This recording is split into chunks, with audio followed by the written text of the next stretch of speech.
Hello, hello, hello, hello, hello.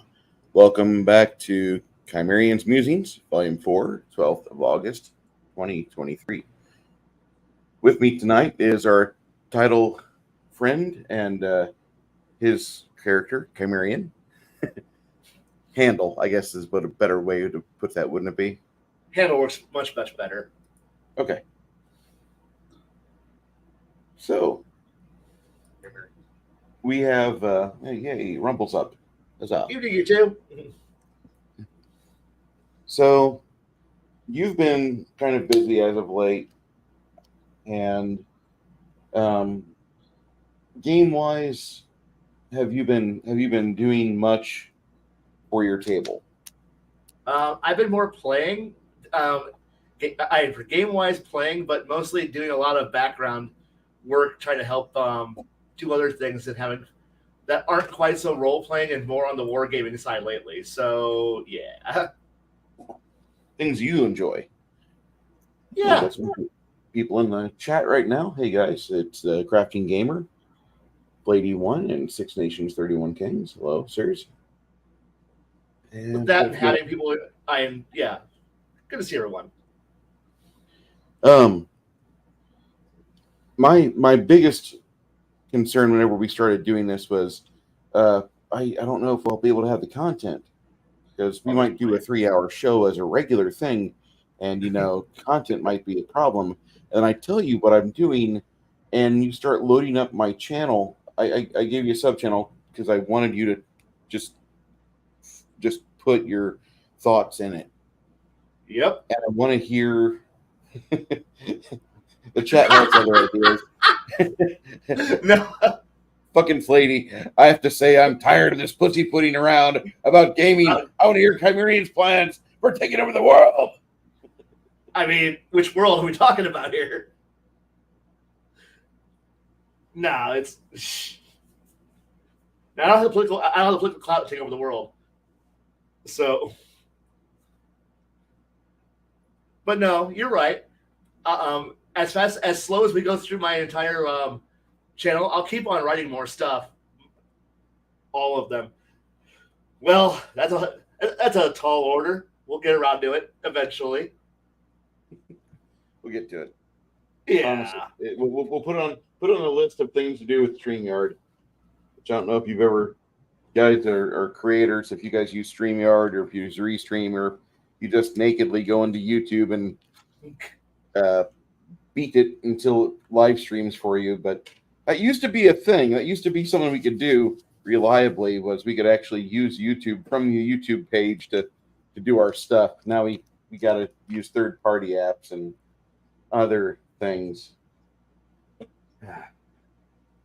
Um, I wouldn't know anything about that, honestly. it back before they got rid of Google Plus, which was like the greatest social media I've ever used because like it had circles. It was like MeWe a little bit, but better. It had better thought capacity behind putting together topics and stringing together articles. It was everything I ever wanted. And then you could live stream from that platform too, so you could just grab everybody like, guys, get in here, we're doing stuff, and it was fun. Like I genuinely didn't know it, but like when I started doing it, like was 2 weeks before they said we're shut it down. The dark times. Now we're in the dark times. Hey, arrows in the dark, 9898. How you doing? Um, we kind of kicked around an idea of resurrecting some threads in the Discord server, which Mm-hmm. I don't mind going to that. I really don't. But I also want to talk to you about the things you're working on because I think that's one thing a lot of people say they want to hear Kai rant about things. Well, we could resurrect old threads, but I really, if I just point him in a direction of something he feels passionately about that he's working with right now, it's a lot easier. I mean, if you want to know what I am right now, it's literally trying to. I mean, gaming wise, it's reading through somebody else's rule books and and giving suggestions, but that's somebody else's work because you pointed that project in my direction, which I'm enjoying that. Let's see here. Yeah, I'm working on the that read through of Dungeons and Delvers, which is kind of which has been kind of fun to do. I mean, not kind of, but it's been fun. It's not a bad replacement for a major system. It actually feels kind of like an evolution off of fourth, not really fifth. Right, and but the thing is, I'm battering that around back and forth right now, and I haven't done a full read through, a full comprehensive read through. I went right to the parts that I actually want to know about, which is crafting, gear, equipment, combat. The crafting chapter is fantastic.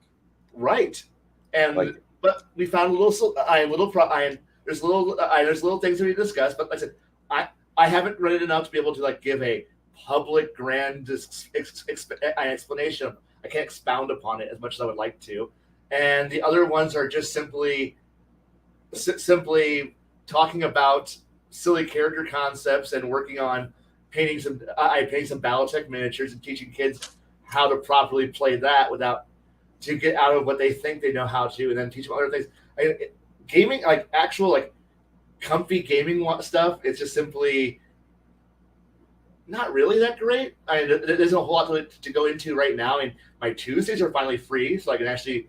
That's when everybody seems to want to game in the real world. So Tuesdays are finally free, but my Mondays are gone. And trying to work on all of that, and it's just one of those. I'm in. Oh God, a Sedite or a Bali? No, no, no to both. No to both. God. Should I just start that and just we'll come back to it later for you, or No, it's been a while since I've done a lot with Vampire the Masquerade. So I'm just going, knee jerk reaction says no. This is coming from a resident and an Anarch Sabat player. It's just like no, please God no. Whatever. But yeah, I don't have a problem with Setites or Balis. The problem I was had is how they rode up the Giovannis. It's like you're kind of close. You're parallel, but you're those two parallel tracks of the train, they never should meet. God no. No. And then also the other thing that came up this week was realizing that I would play a very, very good Necron character, but no RPG would ever let you play a Necron. So it's one of those things where I'm like, where do I find playing an Immortal who's just way beyond anybody else in terms of age and silliness? And most GMs are like, no, I'm not letting you play an Immortal. I'm like, not just an Immortal who really can't die after you blow up their body. And he's like, definite no. And I'm like, but I'm good at it. That's why I don't want you to do it. Oh, sad day. But I understand. Well, we've got some choices to discuss things. Lady says, discuss what you wish. I'm tired on a Saturday night, and I don't want you to pass out right away, Flady, but I have a feeling this is going to be 3 hours, so we're going to go through quite a bit. See, I've never had to deal with a Bali long-term villain on a One World by Night game. The game we played took us 5 months to get through, and we had a medium-level Bali, but it seemed like once we had the Setites are the flesh crafters, right? No, that's Zemitzi. There we go. We had some Zemichi go after the Bali, and I can just say that, like, you guys, you buy your One World by Night books or you buy your Vampire LARP books, and they have a bunch of cute people dressed up in cosplay talking about things. The One World by Night that they were running for us in Springfield was kind of like that, but the villain that we had to deal with pretty much you could never illustrate what the Zamichi did to that character because No, that no, no, like fucking HR Geiger would walk away from that project. Nope, not gonna do it. right. And I enjoy playing. I no GM will let me play as a Mitzi, which is on for good reason. Yeah, Um, Lasombra is usually the ones I usually like playing because they're just way more fun.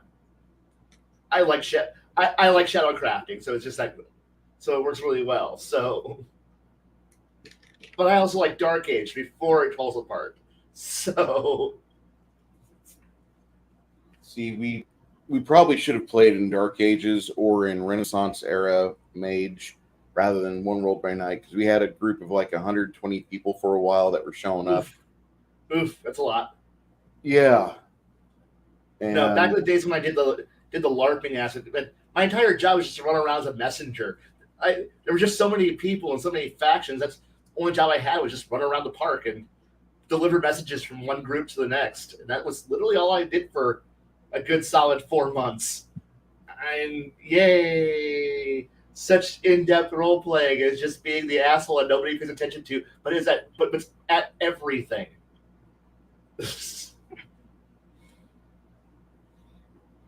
Oh, it's okay. I need to be sorry.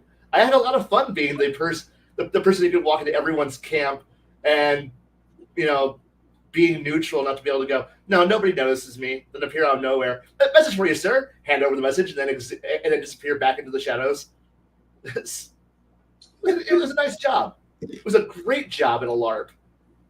Storytellers, Sabat, all the various little camps. It was a great way to move around and know everyone, do everything, but do nothing at the same time because I was playing telephone the entire time. the 2000 to 2001, Springfield, Illinois had a ridiculously large One World by Night group, and I was part of that for about 4 months, 6 months, somewhere around there. There was a cute girl that was going to it, so I was like, oh, I'll go to that. And after the sessions ended, she stopped showing up because one, I guess she thought I was a creeper, and two, her grandmother started having health problems, so it was an easy substitution. Like, I don't want to go there anymore. Well, we were both part of Clan Giovanni, Yeah. but it is what it is. I mean, it's Springfield, Illinois. You got a bunch of people that are rejects out of St. Louis and Chicago that settle there that are of the blood. So anyway, we were both Italian and talking to each other for a little bit, and then like she just got tired of me, and then the rest of our clan kind of fell apart. We had a huge fight, and at the time I was a seventh gen. It was a pretty pathetic fight. I mean, I was really good at rolling die at the time, but the resolution for One World by Night is rock paper scissors, and I really don't like rock paper scissors. Nope. But we had a guy that I was going up against, and I managed to save our house educator that we had, and he was fairly much a dick, but everybody else in the Giovanni clan got killed. And so Oops. after about 6 months, I was like, I'm done. I'm Yeah. done.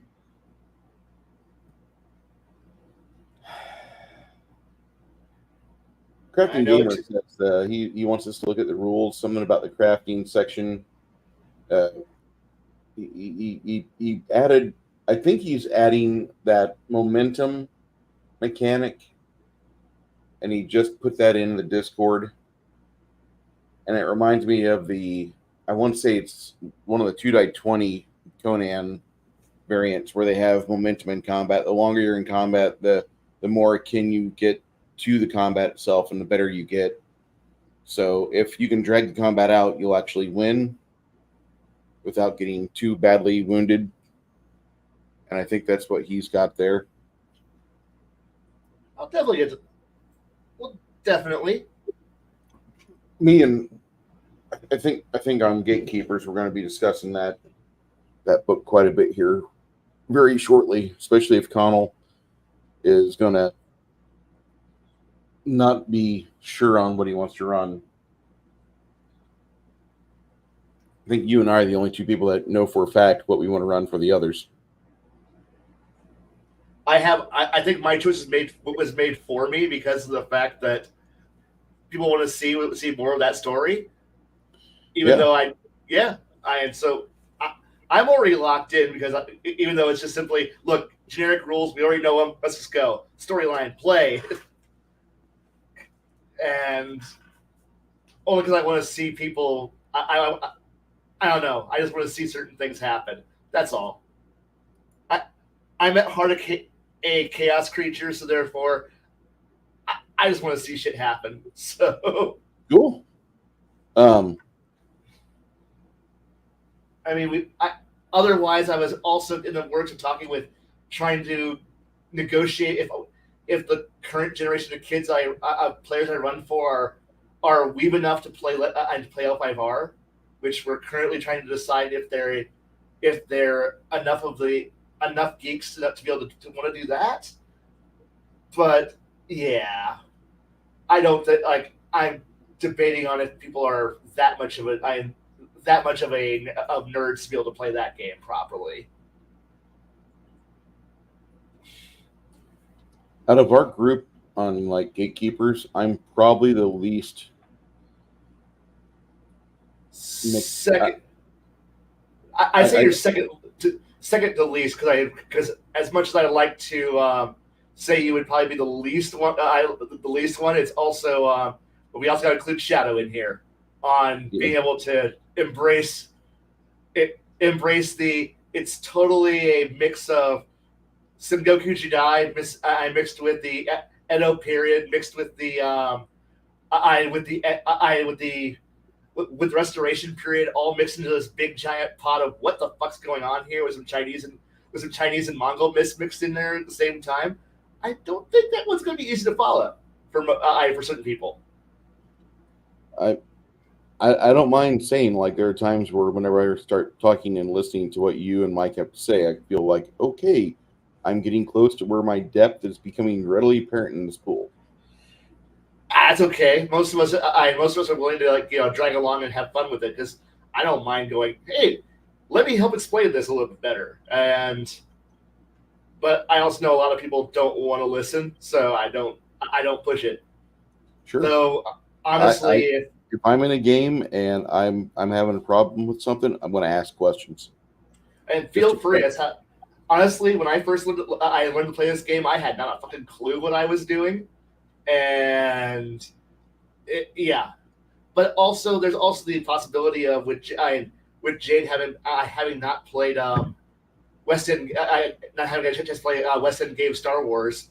I mean, hell, there's decent Star Wars on the table as possibilities of fun adventures and weird shit. Though again, I would be hard pressed to not go into my pull out Tramp Freighters and Pirates and Privateers and go, these are the greatest books ever written. Please listen to these books.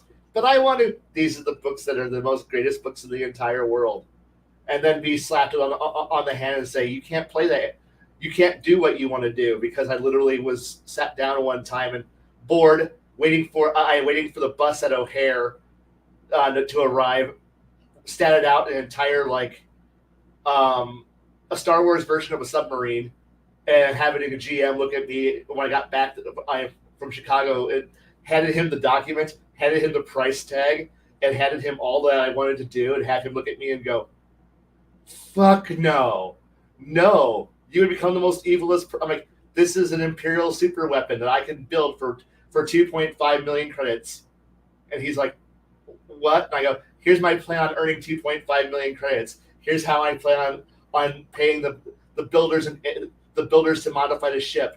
Here's how I'm going to do. Here's all the stuff required to be able to commission this space U-boat." And he's like, "Fuck no, you can't do that." I'm like, I'm so sad. And yeah, but being told that no, you can't build a space U-boat in Star Wars made me happy because I figured out how to do it with Pirates Privateers and the and Tramp Freighters. And he's like, "God damn it, no!" And I'm like, "It's fully within the rules that West End Games gave us. Stop thinking. No." We're supposed to be daring do dogfighters and having space combat, not stealing, stealthily sliding past the Star Destroyer at speed 3.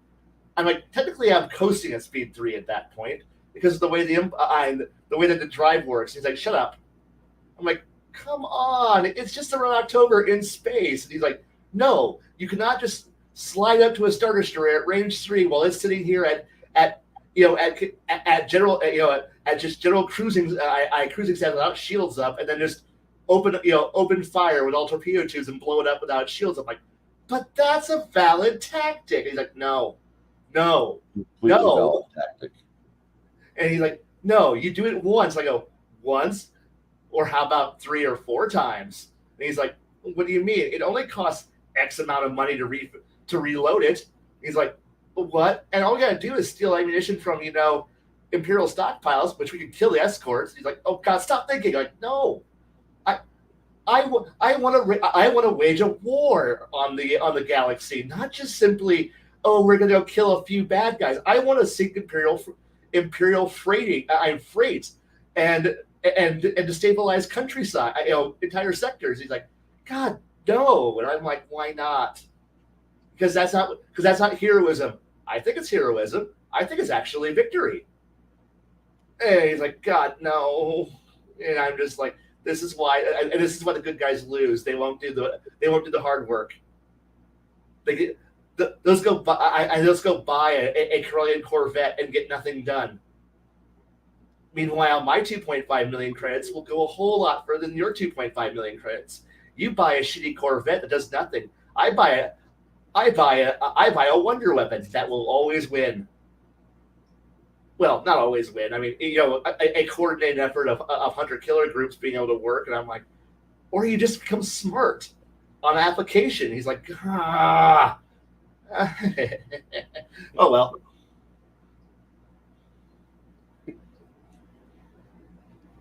We can always improve our R value and our insulation. Yes. Well, that's like Six Nation 31 Kings talking about the stuff that they've got in their downtown, where like the women that used to play tabletop vampire, that was like the thing, vampire tabletop, and like you could go and you could milk goth chicks, you could go like farm them out, and like you could eventually recruit one to be your girlfriend. It's the tried and true classic recruitment game for who wants to be my next Peter Puffer, and you do that, and then like you get a woman that's responsible and she has her head on straight. She's not served in the military and she doesn't have a backstory with like 17 pages out of fucking high school with trauma and fucking, medications. Nowadays, fuck, you go into the dating field and you might as well just either blow your head off, you get an AI girlfriend and learn to masturbate well, or lastly, you just get somebody far, far below what you've got as yourself, and you just accept it as your wife.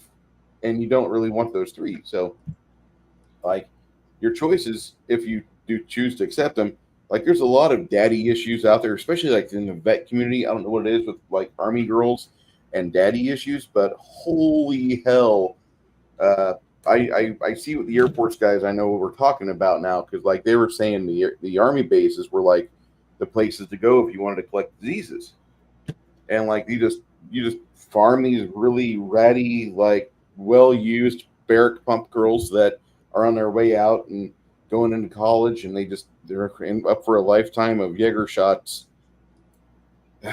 Anyway, I just miss the day. I miss it. We used to not have to worry about daddy issues. And you didn't have to role play as a man. You didn't have to go to your girlfriend's house with your pink shorts and your cargo shorts, your black socks, your sandals, and mow her lawn bare chested on a Sunday morning. Then tell her kids to shut the door and make sure you turn your lights off when you're leaving a room. I want to improve the R value on the insulation. I don't want it to pay so much. You kids are ruining it. You're making it go up. That's the never-ending game for many of my single friends. Then Six Nation asks, would Shadow play as a pre-gen, a geisha in the style of Rose McGowan's character from Planet Terror? Takanashima leg. That'll bring him in the flavor of the game, right? Possibly. You can see the sword, the sheath coming off the leg right now. The guy, the little patsy, the sword, the scabbard carrier. He grabs the sheath and he carries it so she can go spin around and cut people to death.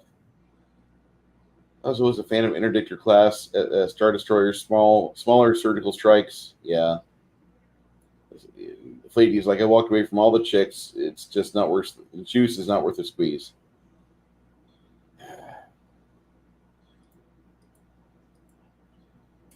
And Bruce, do you think Tolkien should have mapped the who continents of Middle Earth? I think the continents of Middle Earth are mostly mapped, but some of it may be up in the air. It's up to you. It's your game table, Jeremy. You do what you want, man. Lady, it's going to be okay, man.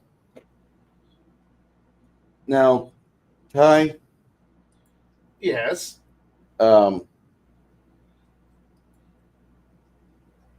Scrolling back on this Discord here, talking about putting trains all over your fantasy world. Yeah, because I was just yeah, you were. I guess I was using that as an example of why I think it's just weird to have everyone go technology. That magic is the inhibitor to technology, when it's not. It actually just bypasses a lot of the concepts that you have. I go out in so many different directions. I was just using the idea that no one would develop a train. But I'm like, except mine cars and rails predate steam engines. They date back to they have wonderful examples still in England where you can actually see the wooden mine cars on wooden rails being used in how they used to do mines. They were entirely all gravity based or through various ropes. It's ingenious how they did it. And then here all of a sudden you have D&D gave you 3.5 third gave us a wonderful, out of the arms equipment manual, a wonderful set of magic wheels that can be attached to any kind of wagon, which you can then adapt to anything else. And suddenly it's an automated mine car, an automated wagon. It's a motor vehicle, but it's the wheels that are magical. And then you're like, okay, that would stop all development. I'm like, no, that didn't stop. The first train, the first primitive steam engine that would move your material around got people to go, but I want to haul more. I want to haul faster. I want to haul more efficiently. And suddenly you have people who will now start to contemplate how to do it bigger and better. You had things like you could put a keel on a ship, and suddenly it became a land ship. Again, somebody will come along and go, I want to do it bigger. I want to do it better, more reliably, more faster. What are the limitations? People will start to ask questions. They've always asked questions. Even as I hate the fact that I've been researching various was there ever actually really a dark age? And when you start getting into intellectual circles, the answer to that is no, there really wasn't. Yeah, there is, but there isn't at the same time. And once you start getting people who start to ask, because we had you're playing in a game we have healing magic that will automatically but we also have potions and poisons and other weird things. Alchemy actually exists. Alchemy is just chemistry with a whole different name attached to it. And suddenly you have, and you're right, they don't need to be. Yes, Gummy Bears is a great example of how roller coasters and other things that can do it can work.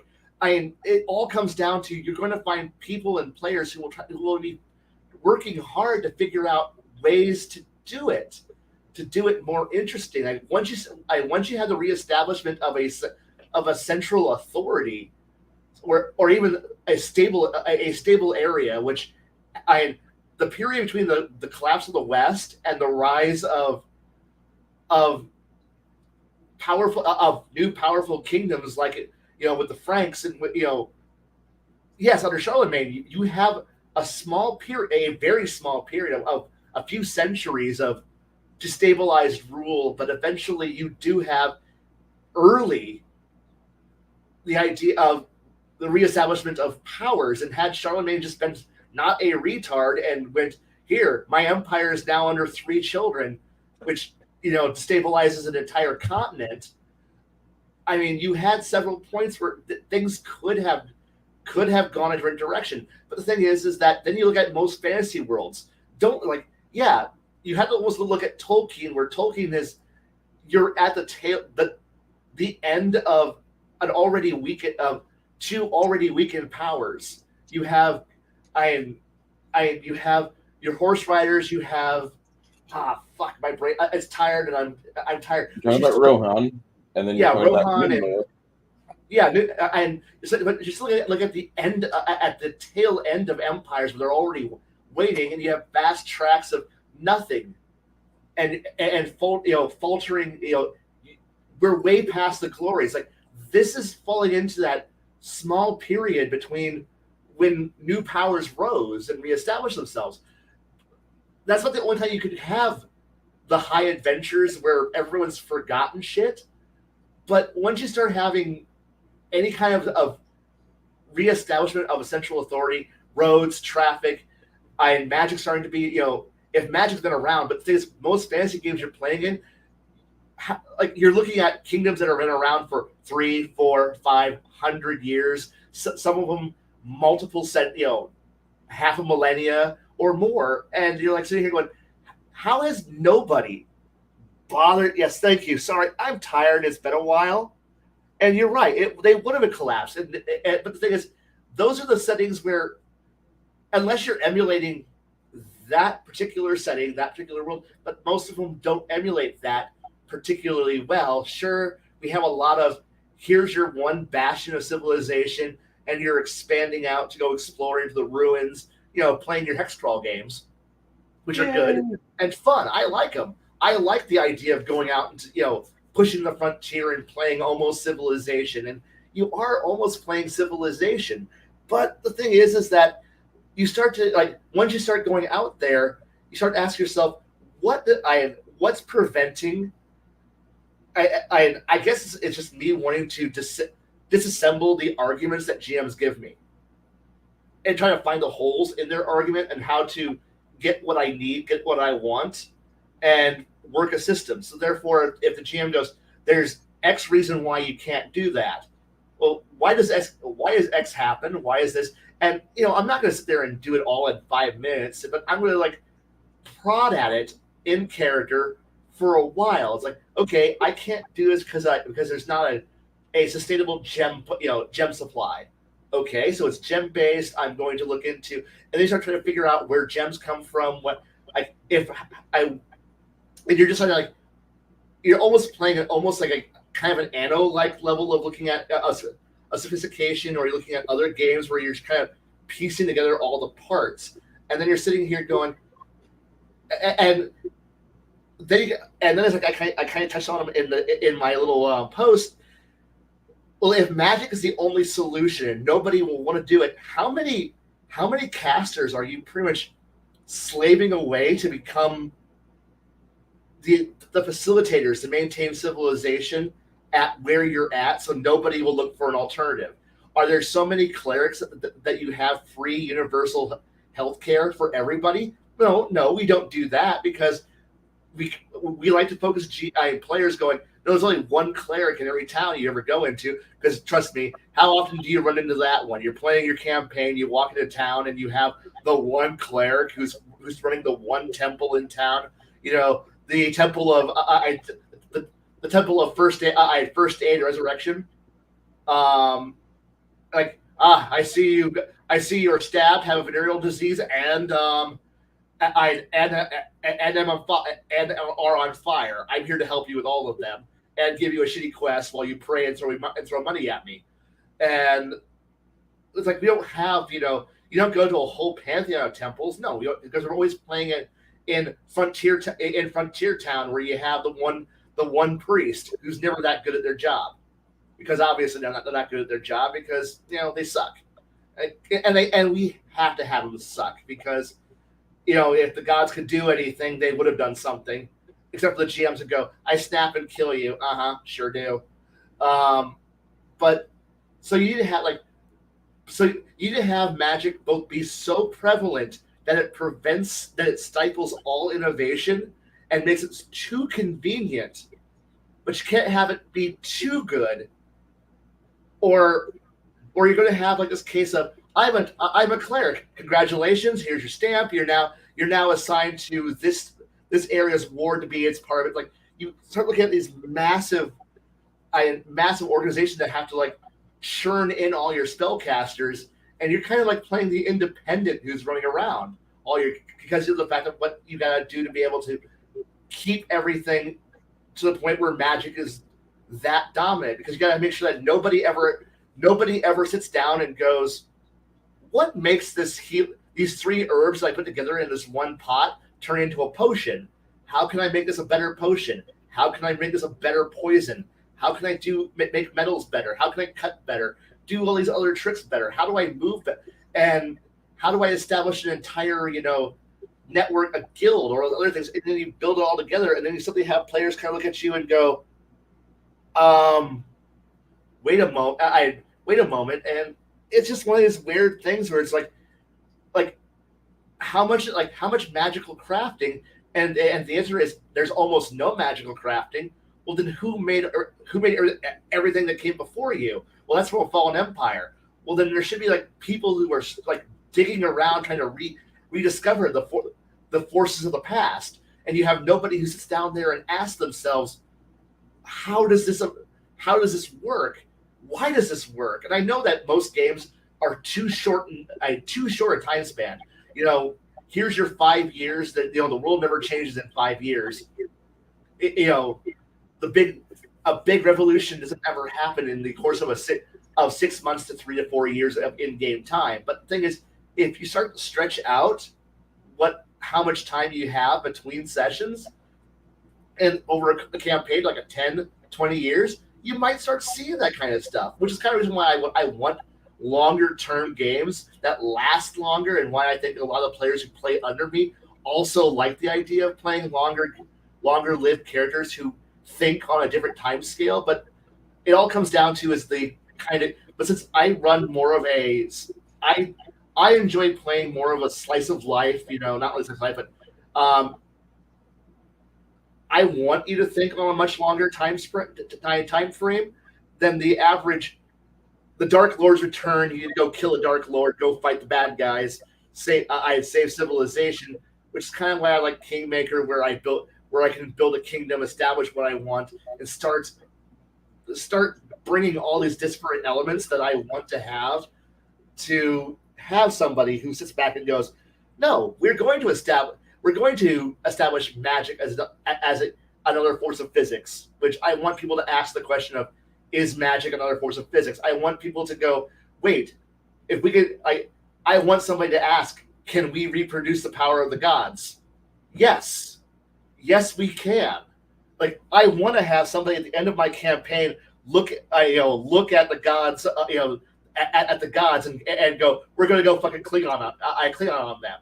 I want them to murder I want mortals to murder the gods and free themselves from an endless war between 2 powers that can't decide who gets to rule.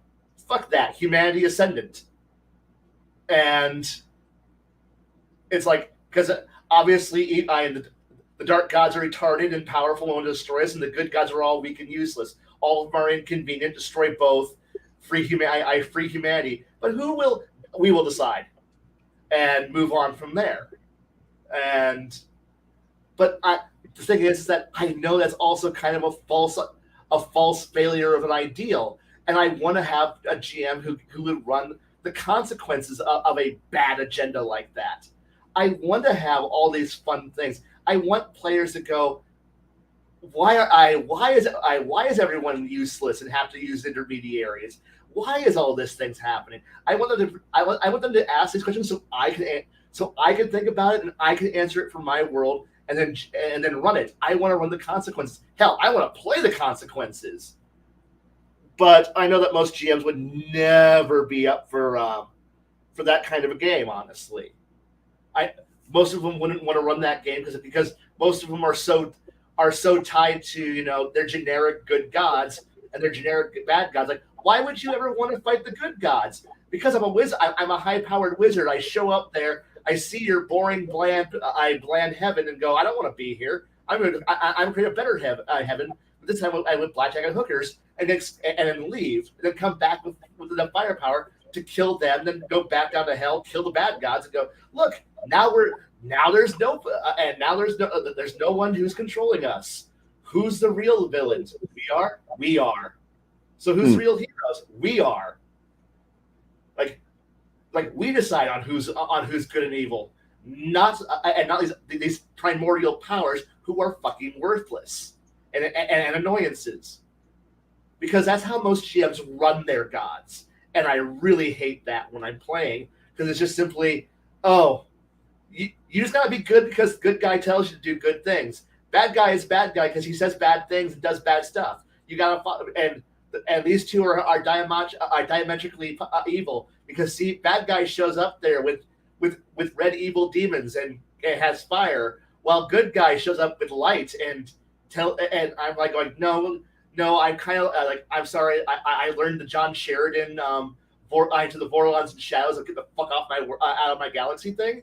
That's kind of what I want because I'm tired of always having to run the good versus evil diametric blood war bullshit.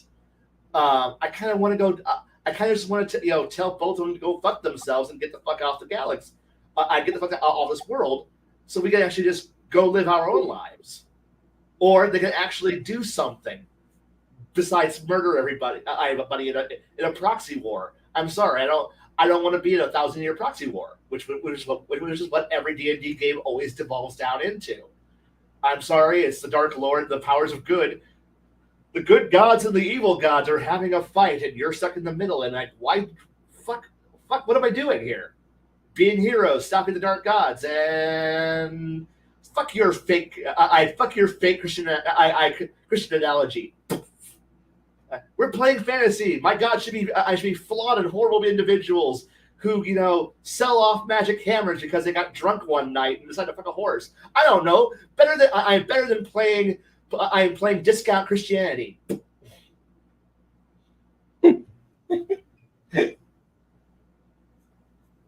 I'm sorry.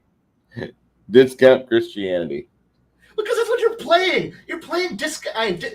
You're playing a bunch of discount Christian holy warrior crusaders and discount warrior Christian priests, because we don't have any actual priests. No, they're all battle clerics anymore because thank God the game's been written now, so every cleric has to be a battle cleric who's going around wearing garbage pail on their hat saying Deus Volt while they go out and smite the heretics and using divine weapons, and they're the best class in the fucking game. And you have your bullshit good evil dichotomy, and we can't ever have you get around that real fast. Was that? You get around that real fast. You have a world war. You have a world war, and you let the normal people that were running things, good guys are good guys, bad guys are bad guys, and that entire set of tables gets tossed. Yeah. And now you have some greedy people that take over things. So there might be some good people on the bad guy's side.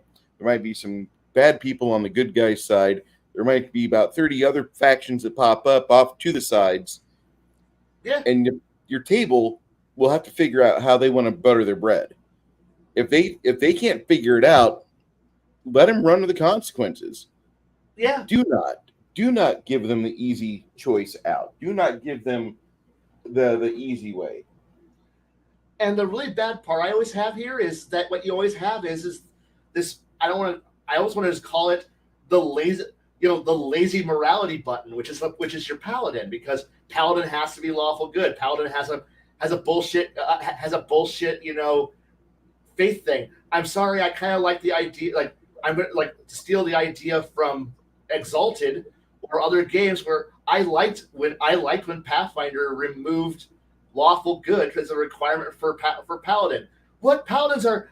Paladins are just a holy warrior, asshole. And why can't I be a paladin of lawful neutral, a paladin of lawful evil, or a personification of any other alignment and being a badass fighter?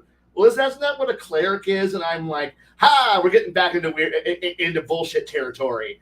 And because I'm sorry, I don't subscribe to the Christian myth. I heroes are lawful good martyrs and all this other bullshit. No, I too enjoyed reading Tolkien as well, and yeah, I kind of actually I didn't really like Narnia much, but I don't need to have a bullshit everyone's kumbaya, everyone's nice morality thrown at me. I really don't. And yes, I want so okay, yeah. And I know they got other terms now, like protector or some other weird ass term now for champion or crusader or whatever champion. It is. Yeah, but I like the idea of that because I don't need lawful good. I don't need because people are fucking varied, and I've seen like so. Yeah, I want a Father Anderson from Helsing walking into a battlefield and going, "Is he a cleric? No, that's a fucking paladin. That's a goddamn paladin wearing a trench coat." And he's about to kick everyone's ass in this room, and I'm okay with that. I want that more than I want to have, lawful good. No lying, no lying, no stealing. I don't want a wet blanket in the party. And then because the game was written by a bunch of well, we're not really Christians, but man, the Jesus bags are definitely going to have the best time in the world being the best goddamn characters you're ever going to fucking play, because everyone else is kind of overshadowed by yonder. Because I'm so good, I'm so wonderful, I have immunity to disease, I have all the things, and I smite the evils and do everything. Fuck you. Or because I pray to the God of good, I'm immune to everything. Or depending on which thing I do, I also cast fire. Like whatever. And it's just one of these like, I could live without the complete focus on what most people can like. And the bad part is that because of the fact that every game that we play, it's in fantasy, is derivative of this concept. Is that yes, I love how some other games are do their mechanics better, but at the core, you're still looking at the idea of you're still playing good evil demons, devils versus angels, and you're just a facilitator of defending good, depending on what is good or what's arguable, and you're enacting the will of the divine goodness, and you're all but you're doing it through swords and pole arms and attack spells rather than going up there and preaching. I can live without it. Yeah, more Deus Vult, less Altar Boy, like the Polish. Definitely. But there's a certain point where I just kind of go,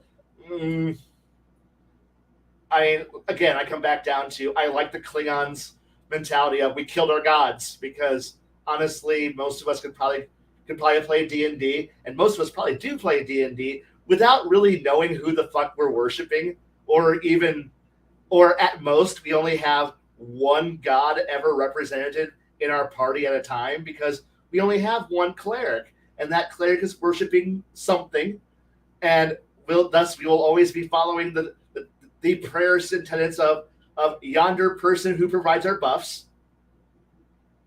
We pray to the deity who buffs us and heals us, because we want to continue to have his good graces and the provider of thy buffs, thy benefits. I will worship, and then it's like or we have a druid who is the almighty acorn and the squirrel are our powerful deities, and whatever. And it comes down to, and if you got a paladin in the party, it's we have no fun. The paladin says no, or dear political officer, commissar, are we allowed to have fun in this campaign? The paladin, depends on the fun. We would like to know. And if I say no, one moment, and And just like the Commissar of 40K who pulls out the bolt pistol and levels it at your forehead, you're sitting here going, and what happens if I don't want to play by your rules, GM? I'm Mr. Paladin, and the Paladin goes, that's right, smiting, which is the same thing as a commissariat bolt pistol to the back of the head. Or, well, I think we've come down to a decision. Do I leave the party, or do you leave the party? Because I can't associate with evil, and I'm going to ruin the campaign by forcing this moment. At which point we all go, fuck, we kind of need our tank and our tank healer DPS awesome box, and you're just kind of the rogue or the bard or the wizard or the guy who isn't the one who's just invincible, isn't Captain Awesome over there. At which point we all kind of go, do we keep the annoyance, or do we keep the other annoyance? But I don't want to piss off the commissar. And so therefore we all get to play fantasy space communism, and space communism. It is what we're doing. It's what we're doing. If you got a paladin in the party, congratulations, you have a commissar. And you're just sitting here having a nice time, and then you got to make sure you run it past the political officer. And not all of us can, arrange for the, hey, Paladin, could you come into my wardroom for a moment? Yeah, I want to talk to you about our new mission orders. You want some tea with that? Oh, yeah, let's have some tea. Boom! Break his neck. Okay, now the Paladin's out of the way. We could go out and go out and have an adventure. And I'm sorry, I don't want to have to keep trying to find new ways of Red October-ing our political officer. I love Red October. I do too. I was so affected by that in 1990 or 1991 when I first read it for the first time. And yep. Let me tell you, I anytime I always have to deal with some shitty XO, I have that fantasy in my head where the captain snaps his neck and then splashes tea everywhere. Oh, looks like he slipped in the water. Oh no! It's like now. Over the years, I have had less and less in that being able to, I used to have some friends, but everyone I knew who read that scene, so therefore just going, I'm going to go have tea with someone, and then having someone go, oh great, he's going to go kill them. And I'm like, yeah. But nowadays, only 2 people I know. If I go, would you like to come into the wardroom for some tea? And most people just go, I have no idea what you're talking about. They don't realize that's the key word for I'm going to assassinate them right this moment. You know that, right? Just, smack their head into the countertop, make sure that their neck is broken, and then go, okay, now we can go off and go do something actually important. And yeah. But the thing is that having that built-in fun sponge. But it's important to have the role playing of an honor code, and not even the samurai are this fucking anal or attentive as you are, Mr. Paladin player. Or we have to do really dumb shit like the Gamers movie where we had to go, hey Paladin, can you go over there outside and pretend not to hear what we're about to do? Oh, okay. And I don't feel like Mr. T, having a Mr. T moment every adventure. So that way we can get something done. That's not good. It's like because a paladin is almost had to drug his coffee every morning, so that way you can have 10 minutes of actual real plotting or side adventuring, because you always have to play how much can we hide from the political officer. And well, it's not really a political officer, no, because the GM uses the gods as a fucking sledgehammer to brutalize our ability to enjoy the game. Yeah, he kind of is. And if we piss off your gods, because God help us, we always hear this. Oh, my God is so powerful, he'll just snap his finger and kill you. And the funny part is, I've only had one GM who's actually done that to me, and I was actually shocked that a GM would actually do that. And then he's like, "I killed your character because you insulted the god," and I'm like, "Okay." Why hasn't he done that to everyone else in the world? Why hasn't he fixed the world yet? What? Why did he kill me and not everyone else? Man, I got a lot of pushback for being a dick about extra planar spaces and bags in my world. because I'm not letting the party stock up on fucking tack nukes. Like, Yeah. you want to play like that, you're going to go up to the surface and your entire world will be blasted clean. I've seen that. I've done that, and I like that. But then again, I've also had I also had a GM who once sat down there and actually like they had a horrible environment. Like, oh, we can't break into this one kingdom, and I'm like, can you give me 5 days? Can you give me 10 days? And he's like, 10 days? Like, can you give me all the reagents on this list? And I handed the list to the GM. The GM's like, yeah, I can get all of that in job lot quantities. How big a job lot quantities? I'm like dump truck fulls of it. He's like, yes. And I'm like, congratulations. I'm about to introduce biological and chemical warfare to your world. And he's like, oh shit. And I'm like, yeah.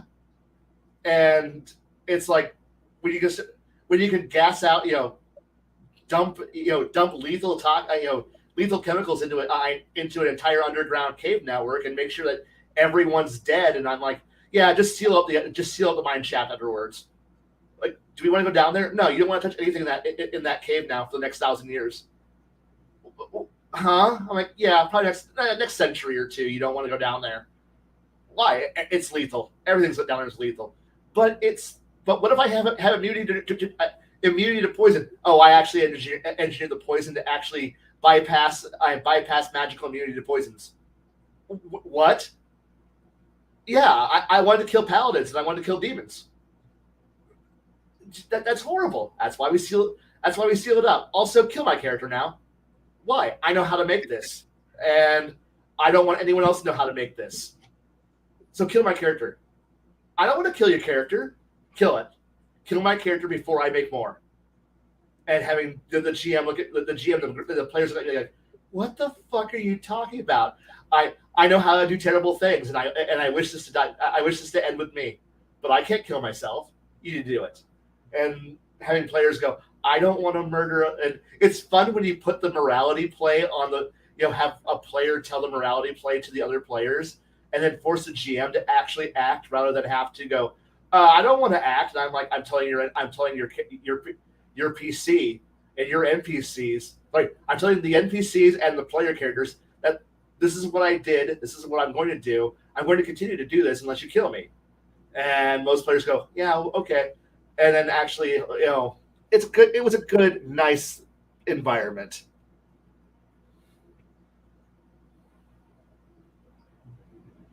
Sounds like you had a lot of fun there.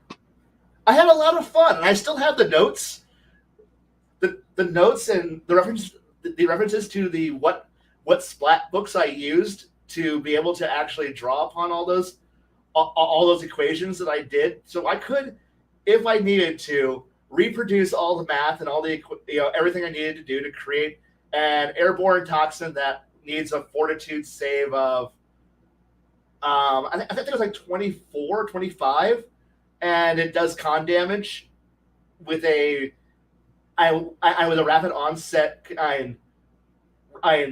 continuation of it. So therefore, it attacks con, does con damage, and in a minute does it again and again and again until until death occurs, and it bypasses magical resistance to poison. So therefore, you can poison the fuck out of paladins and demons, and I could tailor it to what I do to have a higher DC versus certain classes and races. So that way, I can tailor it to it will only kill a certain race. So I could in short inflict a mass genocide virus, so I could actually kill one entire race and leave everybody else okay. And the GM's like, that's horrible. This is what a poison master could do. Or I can just but I can also do good things too. And he's like, no. And I'm like, well, yeah, I can do this. The DC ain't that hard. With the right parts, laboratory equipment, and skill levels, focuses, and assistance, I can do this in job lots. And yeah, that's where my mind goes. That's why when my brain starts to roll, this is where the end result always ends up with. And I know it it'd be so much easier to go, well, I only do it on small scale. Like, there's no fun at small scale. One-offs are no fun. It's definitely go for the full scale production, because then I can negotiate cheaper prices because I'm buying it by the ton rather than buying it by the pound. Go Walmart.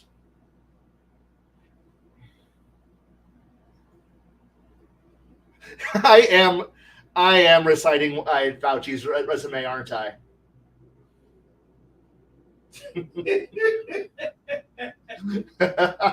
and then after you get them to wear the mask, that's when you will have them go and get the boosters. That's right.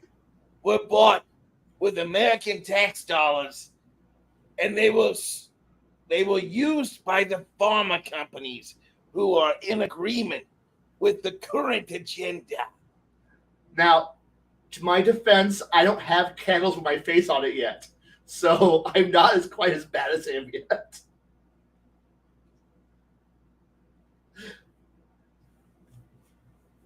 I'm waiting for that day, though. But I won't ever do that. That sounds retarded. So, I wish we would have saw Eastern Middle Earth as well. That would be neat, but we'll never see it. There could be a day where somebody loves that license and buys it from Amazon and treats it with respect and understanding and loves it and doesn't bastardize it with today's message. I mean, thank you, Flady. Gave me an opportunity to do my Fauci for the week. Thank you. That was nice.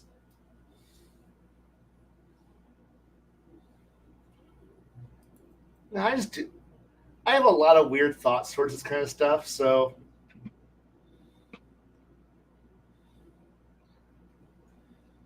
I really enjoy going into a little bit more longer discussion on things.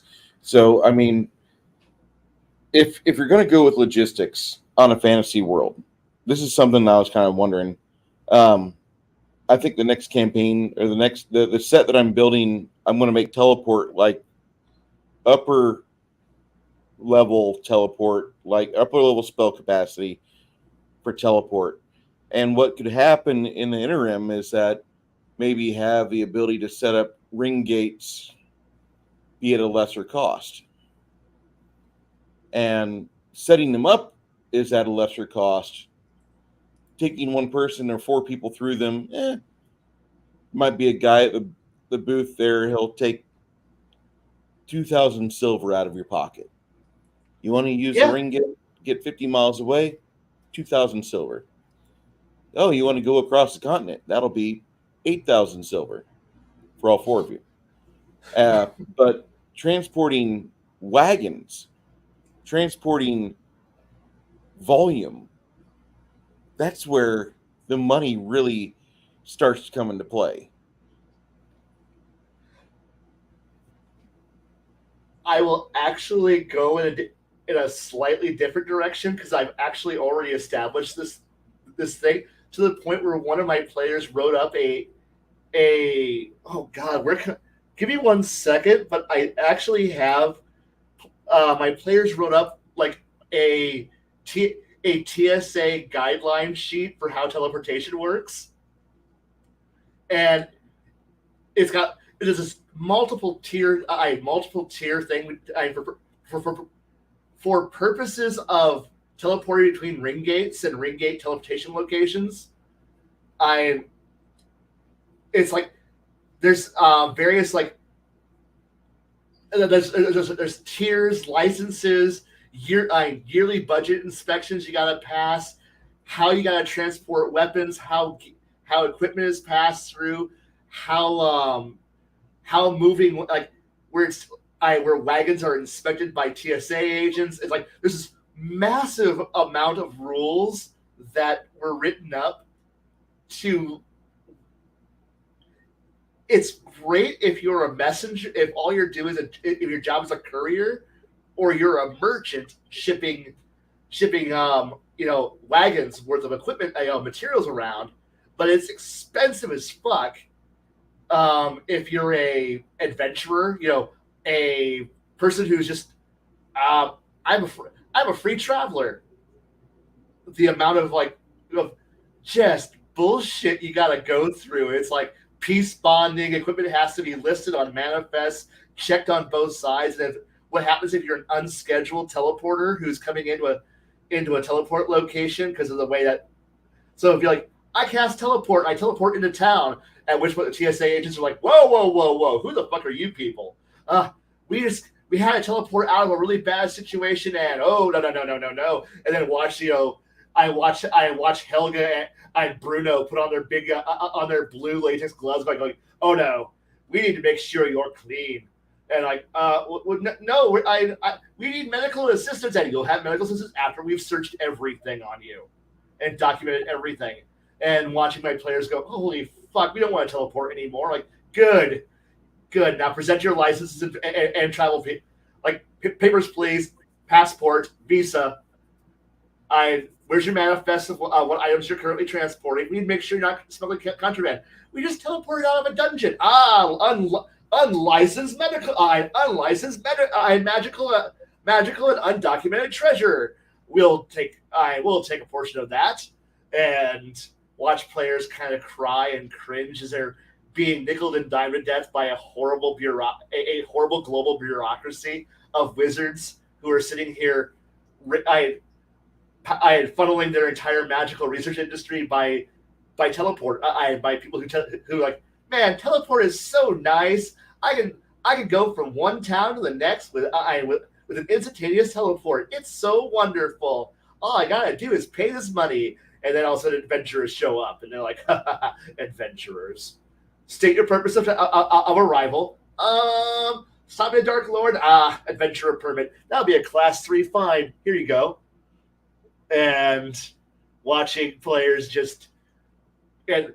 I've watched players cringe at the amount of money they need to pay, and I had one player go sit there, pull out his calculator, start calculating, going, so do I get unlimited teleports based on once I buy this ticket? And I go, well, there's the license, and then you get this. I pay the per use fee. Okay. If I teleport around this many times, and I do, yeah, I'm paying that.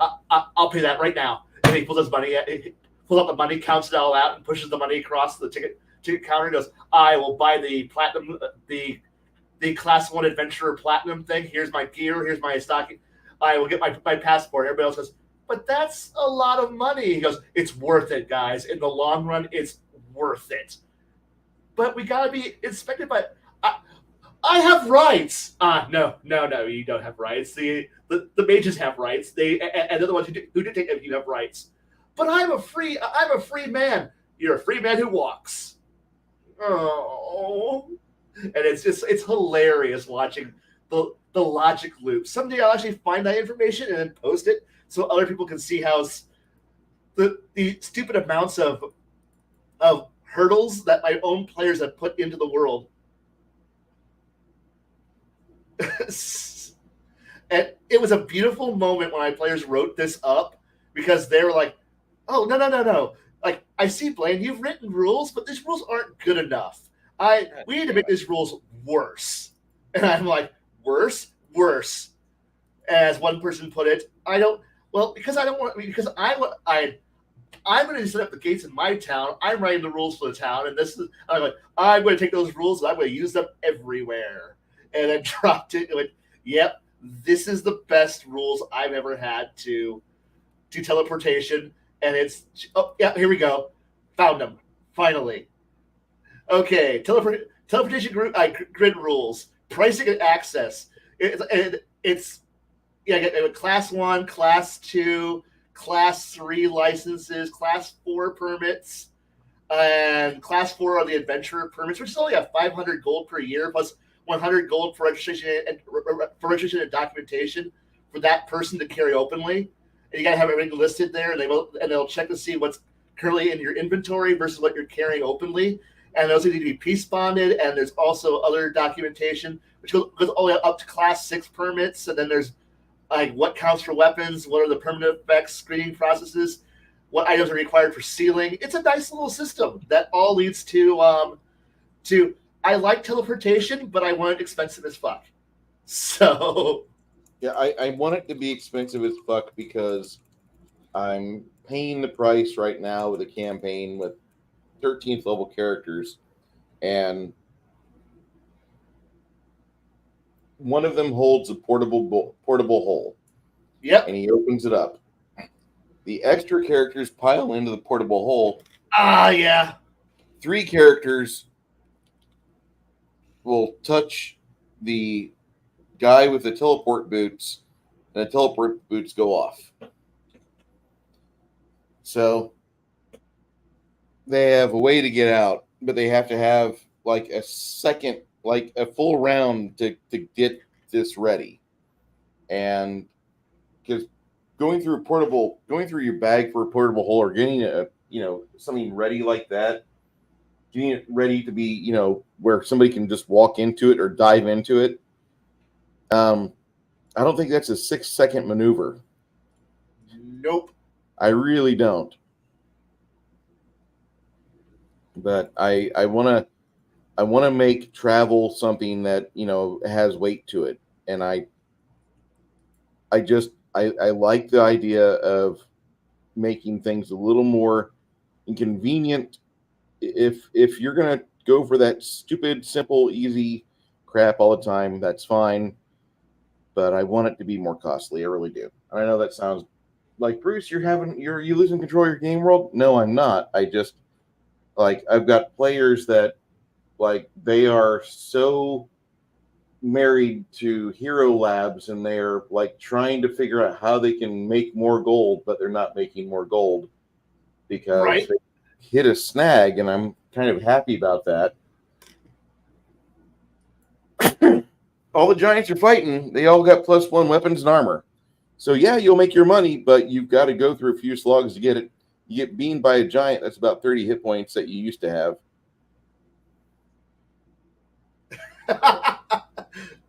Are you trying to say that he's Spartacus here?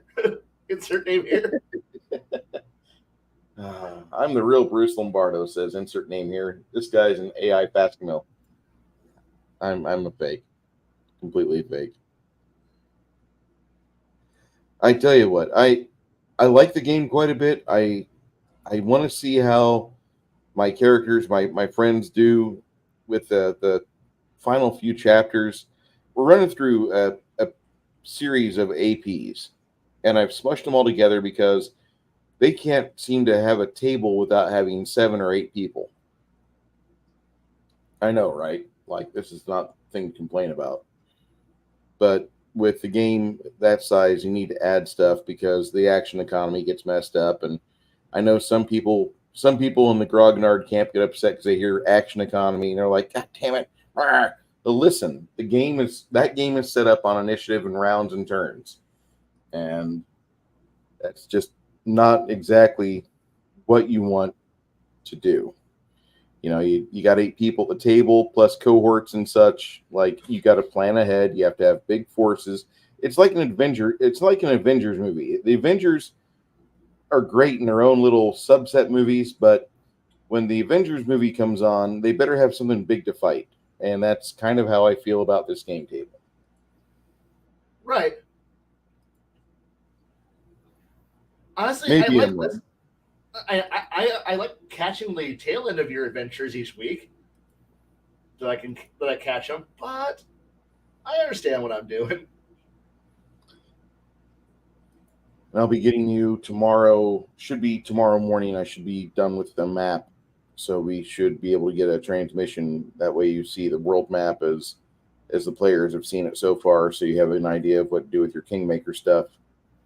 I appreciate that because I've been trying to do everything off of a old fuzzy picture that I can't read half the words of. Yeah, Because the resolution of the camera is it's good enough to play by, but it's not good enough to read anything off of. no, that's where it falls apart. Yeah, and so when I'm watching and I'm hoping I can catch a map picture, I feel like I'm doing like RAF World War II photo reconnaissance. Like okay, guys, I think I think the spy plane came by. The cloud cover was a little bad, but we can identify what I think is this, this, and this. I think that's right. I hope it's right. And then a few months go by, and then he put a new map up, and I'm going, is the map in the same configuration as I saw it the last time? And I look at earlier ones and go, I'm not sure. I'm going to go with his notes and hope I'm right. And that really is what I've fallen off trying to keep up with all the math and construction, adding more to the actual physical map that I have because I'm not sure if I'm doing it right. But I've been doing all my math based on what's already been done, what little area I've got secured, and then whatever new towns the party has recruited, I don't have them in the matrix yet, because I know they added another town. I think I'm not sure. Well, they're in a fire giant volcano right now. The fire giants are allied with some bugbears and a lot of hobgoblins. The hobgoblins have discovered a way to move masses of troops and materials within a very short period of time across vast distances. Yes. If you ever read the Iron Fang Incursion, they have the artifact for you.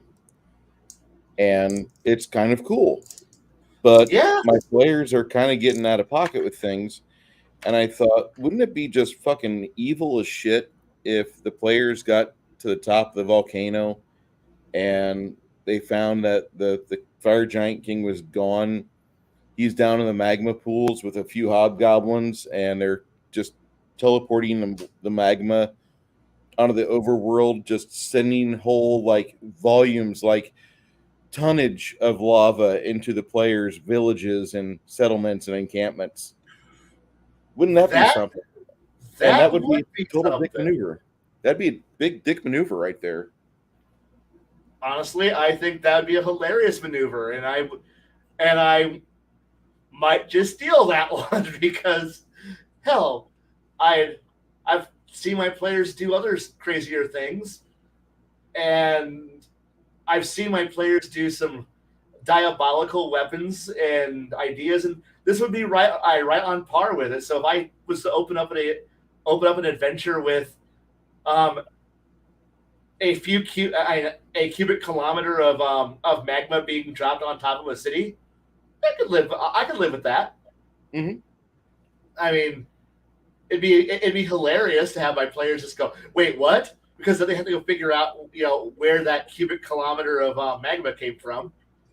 And but I've also had players do really cool things their idea of a weapon of mass destruction was to literally it was this really cool device where they created these massive chains around the chains were actually the trap, where it was it wasn't the box, it was the actual chains that were wrapping it, and they linked up all of these custom made each link of the chain to have the contingencies that would, if one link was broken, it would actually detonate every other link in the chain that was wrapping the box. So when one's broken, because everyone just goes through, I'm a barbarian, I've got a crowbar, snap, the why unlock the box properly, I'm a powerful fighter with a crowbar. Fuck it. Click. And at which point it randomly teleports each link approximately anywhere between a quarter of a mile to a mile away, blinking pretty much. Dimension dooring out. And then once each link is a sufficient distance away from each other, the next round they start casting mass cloud kill and filling up the entire area in a massive area of effect with this horrifying cloud kill spell that just wiped out an entire town.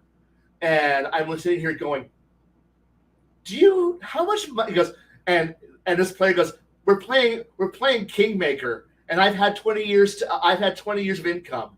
This is my idea of how I'm going to kill an entire city. And because he was playing an artificer, and he just sat here, and the chest was empty. But when he's like, oh no, the paladins have come to take my most powerful weapon, and he just puts a duplicate of the weapon. He's like, oh no, they're like, hand over the artifact.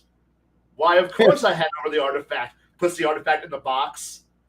And like, is it the real one? He goes, no, oh hell no, it's not the real one. But what the artifact, the fake was literally a teleport beacon. So that way he could teleport in after it was over, and then go and survey the damage, and then proceed to go loot the Paladin City's vaults. And he's like, I'm not going to kill all of them. I know I'm not going to kill all of them, but I'm going to kill a significant enough of them that I can just in the chaos walk down into the archival vaults and steal every evil artifact that's in the vaults.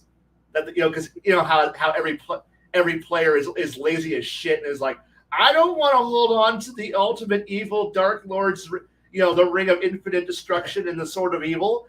That would be bad. I don't want to because every player goes, I know who should defend it. The Paladins. Oh, great order of good Paladins. Here, have the artifacts of ultimate doom and destruction that we can't destroy.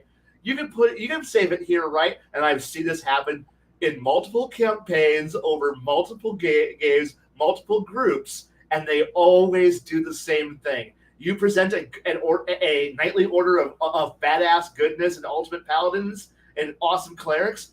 The players go running to them like little cowardly, beaten up bitches, codependent assholes, and just like hand over everything to them because we're good guys. We can't figure out how to break this. You take care of it. And after a while, I'm like, yeah, of course the paladins now have this massive archive full of every bad evil object ever known, and having one player who's evil who's a Kingmaker player going, yeah, I built this item specifically to devastate the paladin's town, and so I can go loot that entire archive. I vault an archive, and like, what? And I'm as a GM, I'm sitting here doing, this is the greatest idea ever. The other players who were in on it, who didn't know what was going on, because this is one of those, how I always say I contact certain players who are ex-players of mine and go, hey, what the hell are you doing? And this was one of those players who go, hey, what are you doing? And he goes, well, of course I'm going to hand over the artifact the current player group wants. Of course I'm going to do that. I don't want to get in trouble with the paladins. And then proceeds to murder 80% of them, and then loots everything and walks off like a cackling supervillain because, well, he is a cackling supervillain. And like, this is the kind of shit I like and like to see my players do, and the fact that he went through and price tagged it all out and went, no, I had a really powerful, rich kingdom, and I've had 20 years to build this trap, and then just have my players sitting here going, we did this, didn't we? Because the best part was the player who set the trap up, I rigged it up so that way, because he knew that that PCs, the heroes, would be right there next to the box when they open it. So he made sure the area of effect, that when it detonates around the entire city for a mile radius, would not affect the player character. They'd be the donut of safety. And they'd be sitting there and watch the entire devastation of this entire city, and know that they were the ones who transported the bomb. And because he's like, I want them to realize that I fucked them. I fucked them hard. And I'm like, holy crap. God, you're evil. And he goes, this is the first chance I've had to actually be evil in quite a while. Thank you for letting me do this. And I'm like, I love this. And it was a great plot point, and I loved every moment of it. But I've also had other players who have figured out other horrifying weapons that are right on par with dropping a volcano's worth of lava on top of people. This is on par. I'm totally okay with this. I'm totally in support of this. Donut of Doom. Yes. Throwing them into a volcano does sound like the best thing you can do. But the thing is that volcanoes erupt, and eventually that shit arrives somewhere back out in the real world. I've also had players go, we go out in the ocean and throw the artifact into the deepest ocean. I go like people have water breathing, right? There's salamanders, right? It's like, we throw it in the volcano, the salamander. Thank you for the evil artifact. I now have this. Or the mermaids. Thank you. We now have an evil artifact. Thank you so much. We bury it. We open. I even had one player goes. We open a dimensional a rift into the into the in between of reality and throw it in there. And I go, the gift Yankee, thank you for this artifact. And they're like, God damn it! Where can we dispose of this? I don't know. Figure it out. We can't figure it out. We can't destroy it. Okay, everything can be destroyed. But we don't want to put the research into to figure out how to destroy it. Get some There rest, it is. Romanel. Sorry. Good night, Omanel. Did you ever see the old Friday the 13th TV series? Yes. It in They had Warehouse Jack 13. Jack Marshak and the hot redhead and the little putz kid. And Yeah. that was good. The final season was fantastic.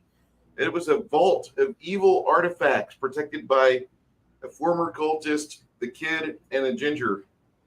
And it wasn't a Vatican library with the order of demon slayers. It was just like, we hope this doesn't ever get out.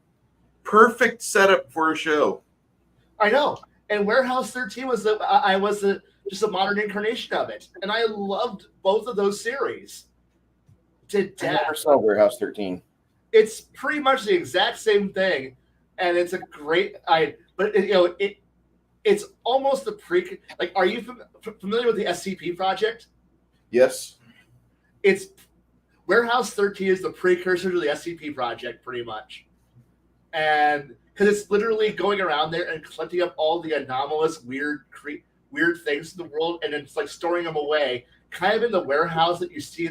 Like, you can almost picture Warehouse 13 as being that warehouse where you lock the Ark of the Covenant up in, and then forget that it's there, except for like, and it was a weird series. It's much like, and yes, I do like my evil artifacts circulating through the world, but players eventually get them, and the players eventually brain freeze. They lock up. They can't figure out what to do, and I just love the fact that usually it ends up like I had one evil artifact. It's not really evil, but it requires a blood sacrifice to be able to turn it on. And it's not much of a blood sacrifice. It's just you gotta inflict 10 hit points of damage, which is on average enough to kill a first level character.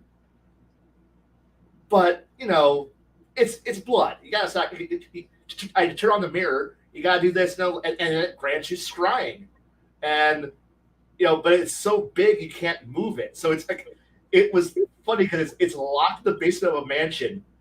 The party can't move it. It can't be destroyed. And they go, it's too cool to get rid of. And I'm like, yeah, it is kind of fun, isn't it? Like, yeah, like all we gotta do is just bleed. I bleed a small peasant into it every time we want to turn it on. I go, you could just stab yourself. He goes, yeah, but I gotta heal myself.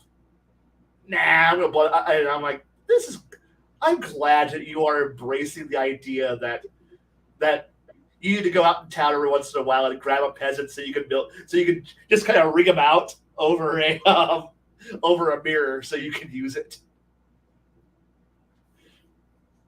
That made me such a. I forgot about Saul Rubinek being in Warehouse 13. That's why I want to see it, because I actually like him as a person. He seems to be a mostly normal person that just happens to be an actor. He's not like all these other dickheads in Hollywood that's like, I'm an actor. Do as I say. We're going to read newspapers and then do interviews espousing the views of those that were expressed in the newspaper articles. Mm-hmm. Yeah, he's not that guy. No, he seems to be level-headed. He's a good guy. I like it, and he's a good character too. He did great with his role in True Romance. I liked him in I think it was Family Man, And there's another film I saw him in that I liked his character, but he always plays a character that's got some complexity to him. It's a good way of putting it. Cursed items in general make for good episodic role play. Yeah, they do. Yeah, if they're handled well. If they're not handled well, they become really annoying. Or they cause players to do very, very dark, evil things to get around it. And then looking at the GM and going, "I'm not giving this up." After you're freed from the curse, and you're sitting here holding on to it, going, "This is my new weapon." But you could sell it. I'm not selling it. I'm gonna curse somebody else? No, I'm keeping this little stick, this cursed stick in my pocket for the event that I need to go kill somebody else. Slowly, miserably, and then because GMs don't like it when players hold on to the dark artifacts as like tools, because like no, you're supposed to be a good creature, and I'm not a good creature. I'm a creature. I'd like to be a good creature, but I can't be in your world. I honestly haven't if I could find I have found a few GMs who I could be good in, and I've tried being good, but most worlds are so dickish that you just good's too hard. Good is hard, and I devolved from being a good person really fast to being the creature that the world needs. Well, the world has created, and starting going in with all loves puppies and going to be a hero, and then realize that by session 3 you're like looking at being Dirty Harry, because that's the only way to get through the world, is about where a lot of it comes down to. And I wish I could say it better than that, but there's just a certain point where you just kind of walk in and go, look, there is no peaceful solution to this problem, or there is, but no, there's not, and you just kind of beat RoboCop your way through all the adventures, because honestly, you could play a paladin like RoboCop. You just like look through your directives, going beep beep beep beep beep, shoot with the dick, got it, blam. I haven't killed him. I just shot him in the dick, and then move on. I mean, it's. Did you ever watch Magnum Force? I don't remember if I did. I'm going to recommend that you sit down sometime and try to watch Magnum Force. Baron will try to get a hold of it for you or something, or I'll get you a link. But Magnum Force is the second of the Dirty Harry movies. Okay, I probably watched it once, like a long time ago, but I want to watch it again then, I guess. There's a revelation in the final part of that movie at the climax where Hal Holbrook and him are talking, and things could escalate really bad at that point.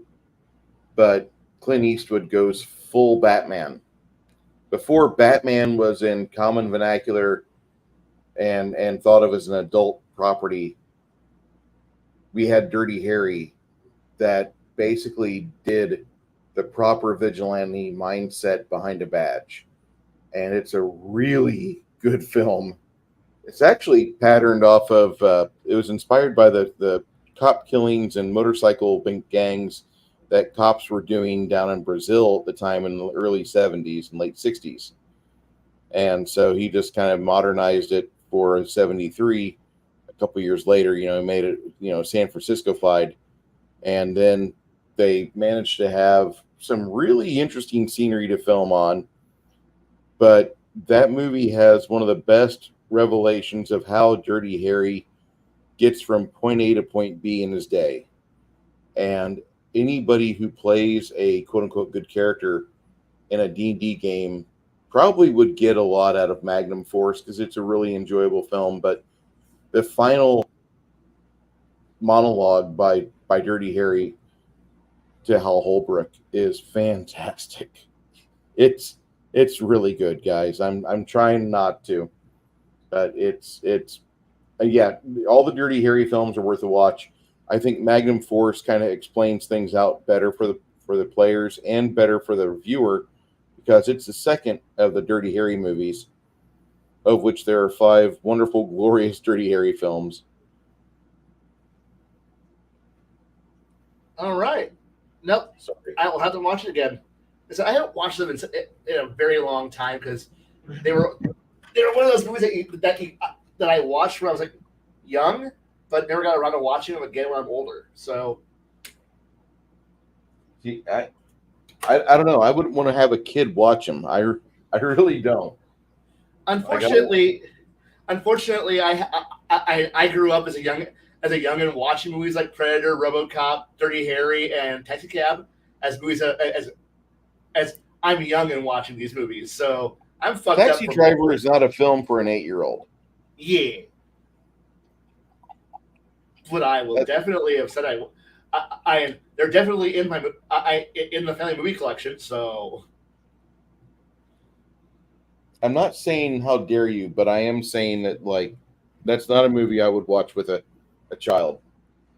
my parents, my dad was not exactly what you would call normal. So I Agreed. watched way too many violent ass movies way too young. So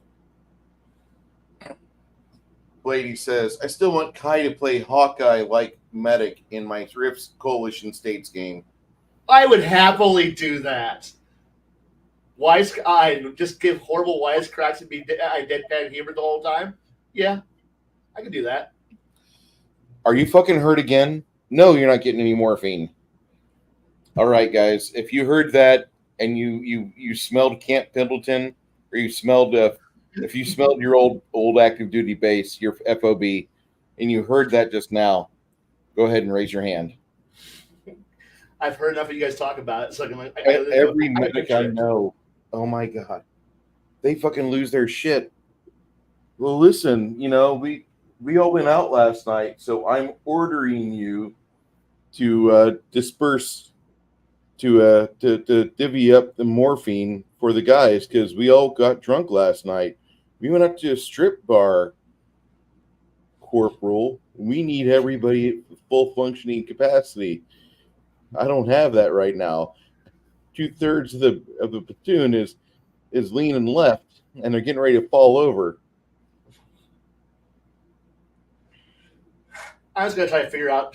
I'm just picturing, it being a Rifts campaign. I'm just trying to figure out just watching the poor. I don't want to say poor, but the unfortunate souls being wheeled in from whatever horrifying abomination you're encountering on an average day in that campaign setting, and then just having to just patch those fuckers up while trying to maintain a semi-cheerful attitude. Well, not even cheerful. Just keep your own spirits up while you're just trying to be like, no, I just putting band-aids on everybody, and just nope. Time to go drink myself into a stupor to get past and there's another DV attack. Okay, back to work. Have you slept today? Define day. And other weird shit that happens because it's just you'd almost have to play that kind of campaign I would like to see a campaign where you don't see combat, but boy, is all the after effects of what an average adventurer goes through, and just being there. And hell, I don't even need to be in Rifts because Rifts, you got so much weird shit everywhere around you.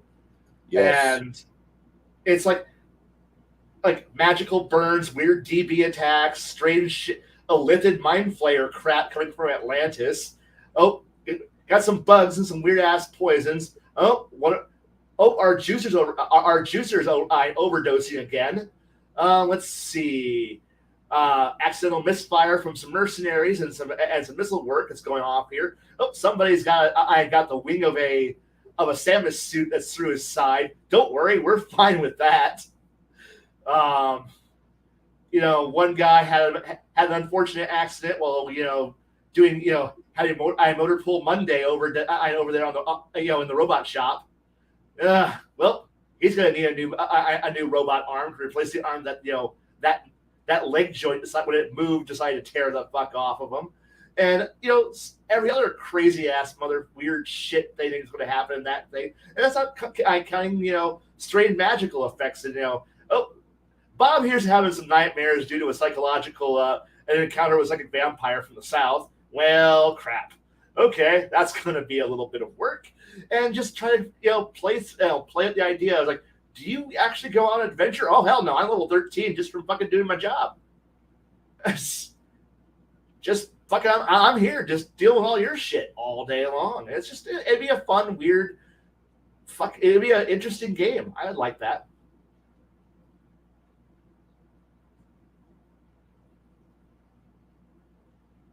I think a Rifts campaign done right, it would start in Chi-Town, and you have like the typical city kids, kind of, you're young, like you could have the entire party be vagabonds.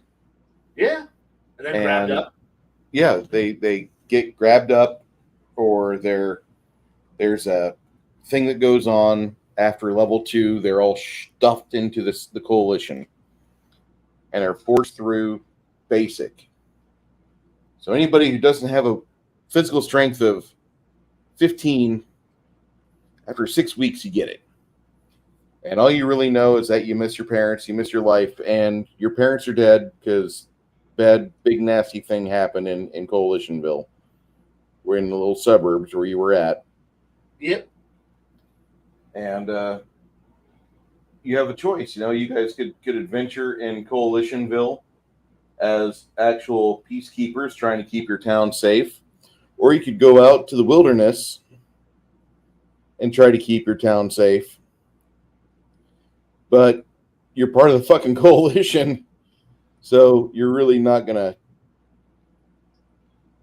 You're not gonna be seen as the quote unquote the good guys in most places you go. You know why you don't know why you signed up. You were just grabbed one day. Now you are. Yeah. Hey kid, want to learn how to work on that bike? Sure. Take this card. Do I get a choice? No. You get a choice of what job you want. Sign up now. Oh, okay.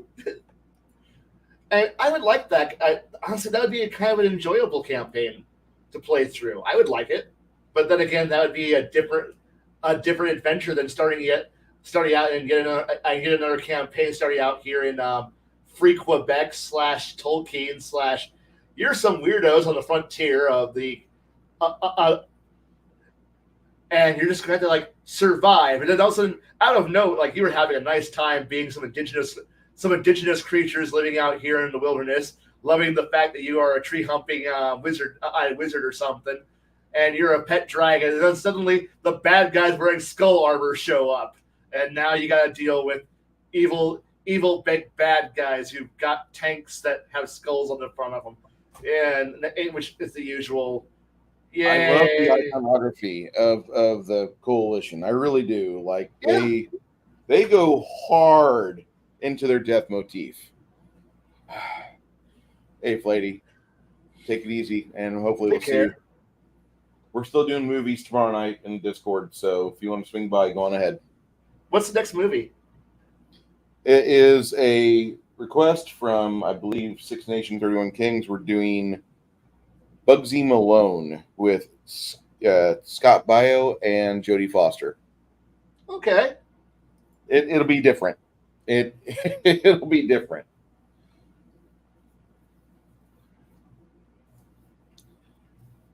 I'm not certain if I'll like it.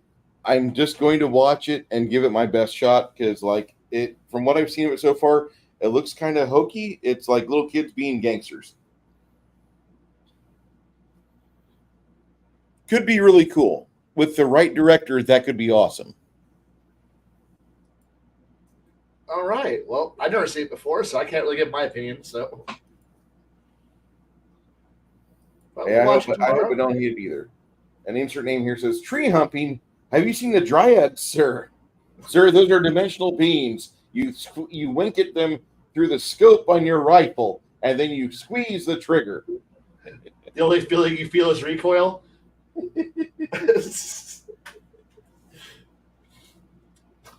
God, that would be hilarious, honestly. But that would involve somebody who would actually want to run a semi-serious Rifts campaign, because every time we end up playing Rifts, it's always one of those me going, can we play an NGR campaign, please? Please, I want to kill gargoyles as the Germans, please. And most GMs, no, we're playing North America. But I don't want to save North America. I don't give a shit about North America. You got the coalition to the north, you got the vampires to the south, you got Appalachia and all the ogres and shit to the east. I'm good. The West is weird. I don't want to go there. Yeah, I don't want to go to the Spirit West. That's like the worst fucking book. Between the New West and Spirit West, those are like the 1-2 punch that got me thoroughly uninterested in adventuring in Rifts West. I would rather just repopulate it with the nations and tribes of Deadlands and run Rifts Deadlands. Honestly, what killed Rifts for me was Russia books 1 and 2. Those 2 books killed my love of Rifts hard. How did those 2 books kill it? Why? Because we suddenly out of nowhere we had techno magic Soviet Union Russia land, and everything's covered in dorky spikes, like edgy fucking spikes. Holy shit! And everything's way better than everything else. How Rifts Russia has not taken over the world, I do not know, but it can. They've got to beat up Rifts Ukraine first. Well, yeah. Well, this is somehow thankfully the gargoyles, who were nowhere near powerful enough to stop these fuckers, are acting as the barrier that keeps Rifts Soviet Union Russia spiky boys from being able to conquer the rest of the world. But don't worry, you also got Rifts Japan out there doing whatever Rifts Japan does, which I love them too for how dorky they are. See, I thought that was so weird because Kevin's like, I love the samurai and I love the various families and dynasties, and I think L5R is pretty cool, so I want to cheat from there and take some of that. But then I also like Techno Neo Tokyo too, and I want to have all this on the same tiny island the size of Florida. I'm like, fuck you. And oh yes, and glitter boys. So many glitter boys. So many fucking glitter boys. Underwater glitter boys, sword glitter boys, more glitter boys. Japan mass produces glitter boys. Glitter boys are a lost technology. To own one means you are a knight. Japan, we mass manufacture them over here at Mitsubishi, and we hand them out to everybody. You want to be a glitter boy? We can do. Which flavor do you want? Anti-aircraft, laser, underwater, flying glitter boys. We got you covered.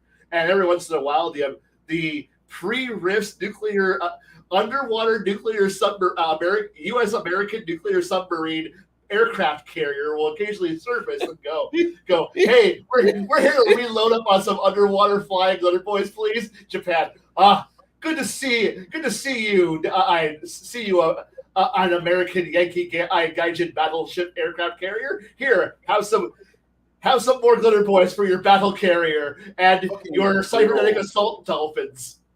Fucking Bill lost his mind. Bill lost his fucking mind whenever he saw the artwork for the Rifts nuclear-powered aircraft carrier submarine. And he's like, Bruce, do you see this?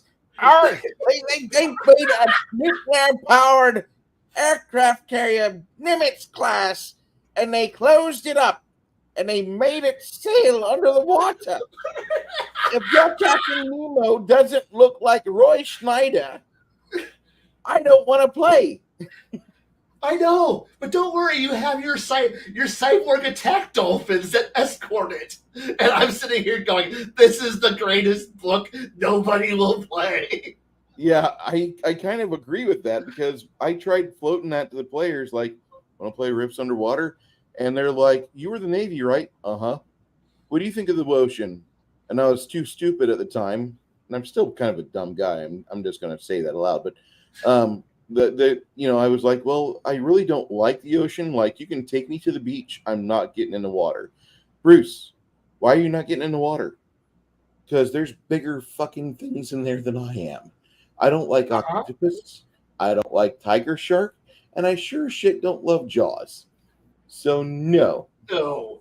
And yes, dolphins with freaking laser beams. I Got love freaking laser beams. beams. And that is Rift Japan. That book, I like going, this is the greatest book ever. It takes whatever you think Rifts is and then throws it in the goddamn toilet and then flushes it. Like Kevin Simbada, I don't know if he ever was into cocaine. I've never done cocaine. I talk about it a lot because when I need to implore that we're going to take a bunch of really bad, mediocre ideas, blend them together, and tart it up with some really nice frame style artwork, or maybe some Wayne Allen Reynolds artwork. I just need to do like 7 or 8 rails off a hooker's ass, and then I'm going to show you riffs, death bombs in Iowa, and you're gonna be like, "Dude, that is so awesome! They're using the fucking ethanol from the fucking cornfields to make death bombs. Oh my god, the coalition is evil!" And I'm like, "Yes, they are." Yes. And don't worry, they're having a war with Quebec. Wait, what? Quebec? Of all things, riffs Canada should never I just even nuclear warfare and all the horrible things that DBs bring. I don't see the Canadians going like even remotely more than a 3 out of 10 for aggressiveness at all ever. Like But somehow, before the fall of the modern world, Quebec managed to get the Glitter Boy production lines of all of it, the full containment, the full supply chain is somehow in Quebec, and thus they can mass produce Glitter Boys to fight the evil skeleton men across the St. Lawrence Seaway. And this is 3 books. This is 3 whole books dedicated to this war. Wow. No, you're not remembering the 6 Rifters as well. Oh yeah, detailed that war. And the thing is, I love that war. I really did. I thought it was really well laid out. But I mean, there's part of me that's like when I see the Illinois coalition people driving down the remnants of I-57 or I-55 with their tanks, I just think of that line from the Blues Brothers. "I hate Illinois Nazis." But there's not a bigger fucking vehicle out there that's not coalition where they can run the coalition off the road, make them drive off the bridge. If I could find a bigger boat, I would do that. And that's why I like when it comes to Rifts, playing Germany just makes more sense. Like good looking robots, nice airplanes, everything looks pretty cool. And you're fighting for the survival of humanity in Europe. I'm okay with this one. And then you're like, so why hasn't any of this awesome German tech ended up somewhere in anywhere else in the world? Because they're surrounded on all sides. And I'm like, someday I can just see some big coalition skull bomber, this C5 Galaxy with a skull glued on the front of it, flying over there, and then be like, "We're here to buy all your cool better than ours robots, please." I do like the NGR quite a bit. Oh yeah.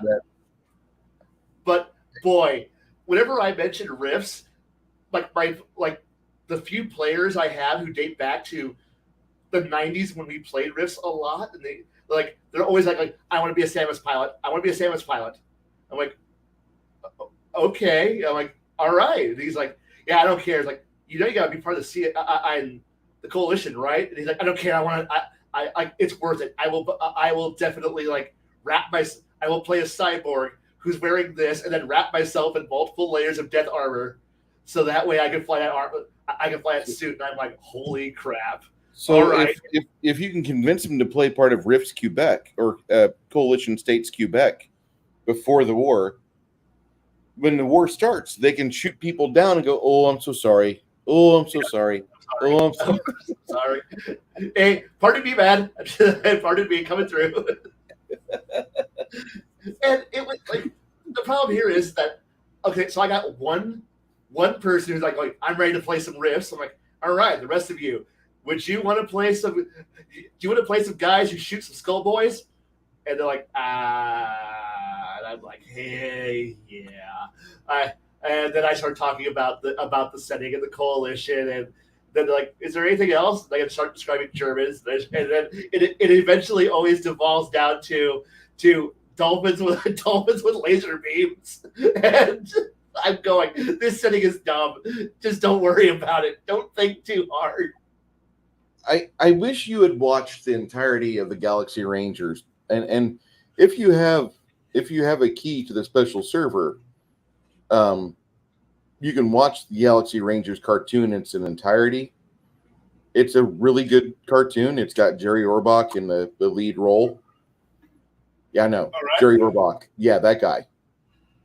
The CSI guy before the new CSI shit came out.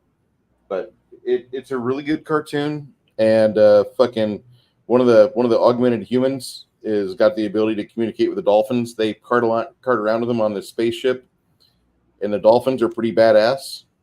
Like it's actually a very well thought out cartoon, and I still go over there to the secret server and I watch it because it brings me a lot of joy. After I've watched like all 3 seasons that I give a shit about for G.I. Joe, I go over to Galaxy Rangers and satisfy my 80s crush. Yeah, I do like going back to G.I. Joe periodically just to have fun. G.I. Joe was so good. I mean, we're living through the Synthoid conspiracy right now, but I don't want to talk about that. Periodically, I do like to run the mass. I won't lie. I have run the mass device and the weather dominator several times as adventures. Like whenever I get a new group of players, and it's like I was like, what are you doing? I'm going to secretly run the Mass Device miniseries and the Weather Dominator miniseries. You're just going to have to get used to the idea that an evil organization has the ability to teleport people and it's powered by bullshit elements. Or Cobra actually did something about global warming. Yeah, they did something about it. You guys you're not recognizing that. Yeah. The Weather Dominator, the best device, and people are like, oh shit, they're using the power of the elements of the weather against us. And here's me, yes, now go blow up the Capitol, and oops, shit goes wrong. Defeated by mirrors. So, like, whenever they turn on the weather device, that's when I want to queue up the Dungeons and Dragons movie with my favorite actor of all time, Jeremy Irons, and he sold that movie. He sold me on Evil Wizard. Evil Wizard good. And like as soon as Cobra turns out, look, Destro, the wind machine is gone. Good job, Cobra Commander. I'm so happy for you. And then you have fucking here comes Profion waltzing up, make it rain from the sky. Yes. God. Oh, I love those. I honestly love those 2 miniseries, like just wonderfully. It's like, oh god, do I actually have that? Give a second. Nope, Okay. don't have that one. I whenever I do those 3 voices at once, it seems like I have to have a moment to calm down and deep breathing and not have an aneurysm here on camera. That's because Profion is a hilarious character to play. Destro is just good, and well, Cobra Commander is Cobra Commander, and he's that spastic little shit that instead of him being competent at things like Skeletor, Cobra Commander's incompetent, but he's somebody important's cousin, so we can't quite get rid of him. You do realize I'm the one who paid for all of this, right? Yes, I do, and you're terrible at your job. I love I love those idiots so much. Cobra is just such a good group of idiots. And I really want to, like, they had the best episode ever where they had this guy called the Viper, and he would give Yes! insane phone calls to G.I. Joe, and he's like, I am the Viper. And he'd give a code. He'd give like a numeric code, and G.I. Joe's like, oh my God, what the fuck is a Viper? And so they're like keying in all this stuff. Hey, I think the Viper was actually giving us information on the Cobra base. Let's go attack it while their pants are down. And so they go smack down a Cobra Commander fucking morale, welfare, and recreation base. A fucking vacation resort center is what G.I. Joe decimates. It's wonderful. yeah, And then they go blow up two more things because the Viper calls them up and he gives them the coordinates for it. Well, they figure out he's got coordinates. He's just spitting numbers. Really, he's just spitting numbers. And the Viper really isn't the Viper. He's just a fucking little Mexican custodian that shows the G.I. Joe base at the end of the episode after the Joes have caused billions of dollars of loss to Cobra Commander and thousands of lives have been lost. The Viper shows up. I am the Viper. I want to wipe your windows. It's great. In case maybe he's more Transylvanian, but still one of my favorite episodes of all time. And it was kind of, it was recreational, but it was one of the few times where G.I. Joe played for laughs and got him. right. And then, towards the end of the G.I. Joe, I want to say 88 or 89, the guys that had created the comic, or not the comics, but the cartoon, they started marketing themselves on the as figures. So if you have the older, like the 3.5s, like there's a good chance you've got the design team in your collection. That'd be fun. Use Dark Helmet. Oh God, Six Nation 31 Kings did the worst. He tried watching Silverhawks the other day, and it's bad. It's horrible. Oh yeah. Silverhawks is terrible. They have to give up their humanity to survive in limbo galaxies. Kind of creepy. Yeah, I agree with that. And I should run the G.I. Joe RPG, but I'm not Larry Hama, so there might be some deaths. Larry Hama was told that he couldn't have any deaths in this show. And whenever they tell him that on the Netflix special, The Toys That Made Us, when he's writing the scripts, he's a Vietnam vet. He wants to tell the stories that he experienced while he was in Vietnam. And it looked like he dies that moment when they say you can't have anybody die. Because he wanted to have like buildups of character and then like just rob you, just take it away from you as a viewer and reader. See, that's the thing about being able to run the RPG is that we don't have to follow the 1980s, codes written down by Hasbro, and you can't kill off characters. Bad shit can happen, and you know what? Maybe we don't have to have people die. There's always the wonderful lifeline call at the end of the episode saying, "Good luck, Duke lives." Bullshit, he did. Yeah, he does not. He doesn't live. He read the comics. He dies. Right. Now, Mighty Orbots, Garrett. Let me tell you something. Mighty Orbots was at least brave enough not to leave it off the cliffhanger that never gets resolved like Captain Power. That's my biggest bitch about Captain Power.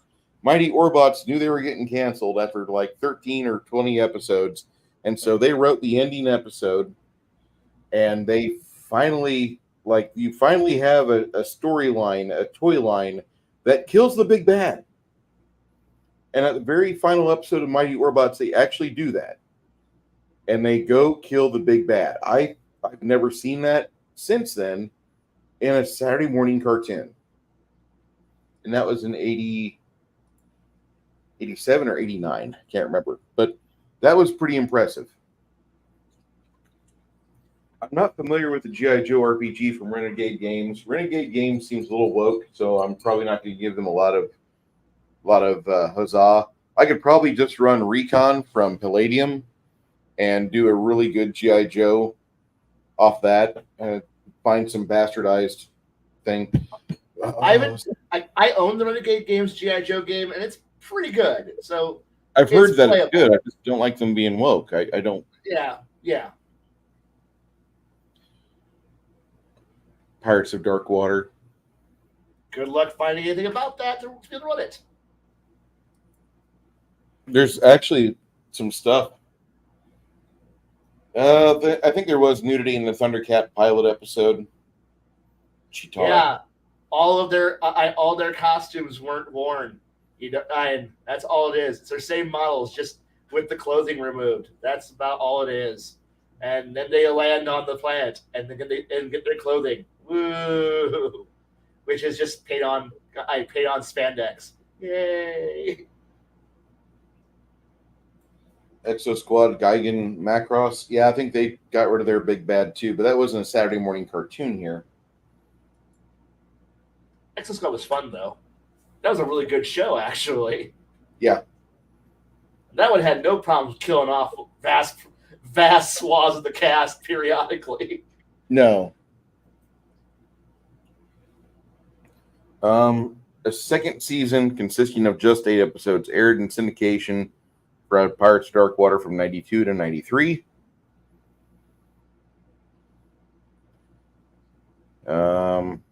Production. The original 5-episode miniseries was the most expensive animated project Hanna-Barbera had ever taken up to at that time. Each half-hour episode cost $500,000. And every half-hour episode consisted of 12,000 cells, double the number of a typical Saturday morning cartoon series. Okay. It premiered on Fox Kids early 91 as a 5-part miniseries called Dark Water. They made animation tweaks and other changes by Hanna-Barbera. They redid some things later on. And then they featured the voice of Roddy McDowell as Niddler, where the revised version was voiced by Frank Weller. First season was 13 episodes, aired on ABC. Second was the last 8, aired in first-run syndication as part of the futuristic world of Hanna-Barbera. Never completed, the series has fallen into a vault. In home media in 2010, Warner Archives released a Pirates of Dark Water complete series, and it was exclusively through Warner's online store and Amazon.com. In comics, in 91, Marvel Comics had a comic book series based on the show, originally intended as a 6-part limited series. They made it to 9 issues to include a 3-part original story. A series of action figures based on the characters from the show was also produced. They consisted of Ren, Niddler, Ios, Zuli, Bloth, Conk, Mantis, Jote, and the Wraith. Then video games. They made one for Super NES and Sega Genesis, both by Sunsoft. The Super NES was a side-scrolling beat-em-up by American and Japanese staff members where they choose to play as Ren, Tula, or Ios and proceed to fight Bloth's gang. Up to 2 players can go simultaneously. They each have a desperation attack like in Final Fight where you do a spin kick and lose energy. Anyway, the Genesis version, developed by Team Iguana, later known as Acclaim Studios Austin, side-scrolling platformer with role-playing elements. A limited production run of the Pirates of Dark Water role-playing game was released in 1994. Good luck finding that. So, Yeah. just to let you know, that was a part that I wanted you to hear, because I don't know if you'd heard that before. No. But they do have a actual in-house RPG that they made off it, and you could probably find a PDF. I think we have a friend named Baron who he's a little bit better at finding stuff than I am. All right. Insert name here says we could also use Spycraft to use for G.I. Joe, which that would work great. I love the Spycraft game. Thought Spycraft was probably the best use of D20 because it was wasted on Star Wars. Use Star Wars D20 bad. No. Bad touch. Yeah. I'm sorry. I'm sorry. I'm a level 6 Jedi. What? I like the fact they brought the lore into it. I like the fact they got the lore right with the books for WotC. I just hate that system. I grew up on the D6 system, and my D20s are for third edition D&D and third edition other stuff, but not for fucking Star Wars. No. You run a great game of Power Rangers with Face Rip. Absolutely. Face Rip is probably one of the most underrated and least talked about things I see on Legion of Myth server, which everybody there talks about it and glowing remarks, but then they immediately shut up because they either remember some traumatic thing at the table or something. But nobody ever talks about Face Rip, which it's there. You guys can use it. You can't trademark and copyright a rule set. You can trademark and copyright lore, and if you guys are just doing it at your garage tables or at your own private tables at the stores, use it. Sorry. So,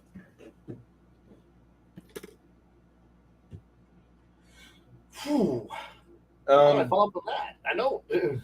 did you have you been paying attention to news lately? What This news is am I missing? Face peeler aliens in Peru. No.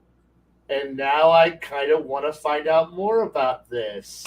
One moment, I want to know.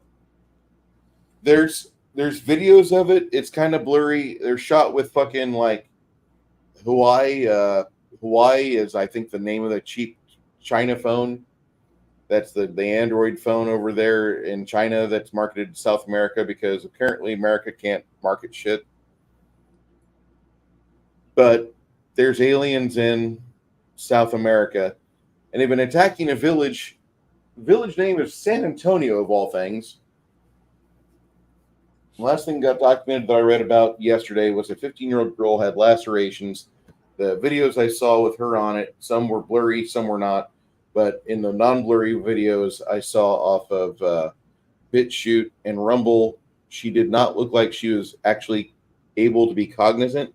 She was there, but she was in shock. That's kind of cool. Weird, disturbing. Very. Like there's a video where they have a guy getting hauled up off the beach and they're trying to not vomit, and like when they finally get the body maneuvered canawabus, like you can see the skull, the white skull of this guy. Like it looks like all the flesh, like 80% of his flesh from the pate to down past his chin. And they're talking about how there's this gold rustling gangs. They're just gold rustling gangs. Well, there's video out there, and is it great video? No, but I'm actually believing this is more paranormal than anything else because of how American media is trying to scramble to shut it up. Don't talk about the aliens. We just found UFOs. Shh, there are no aliens in Peru.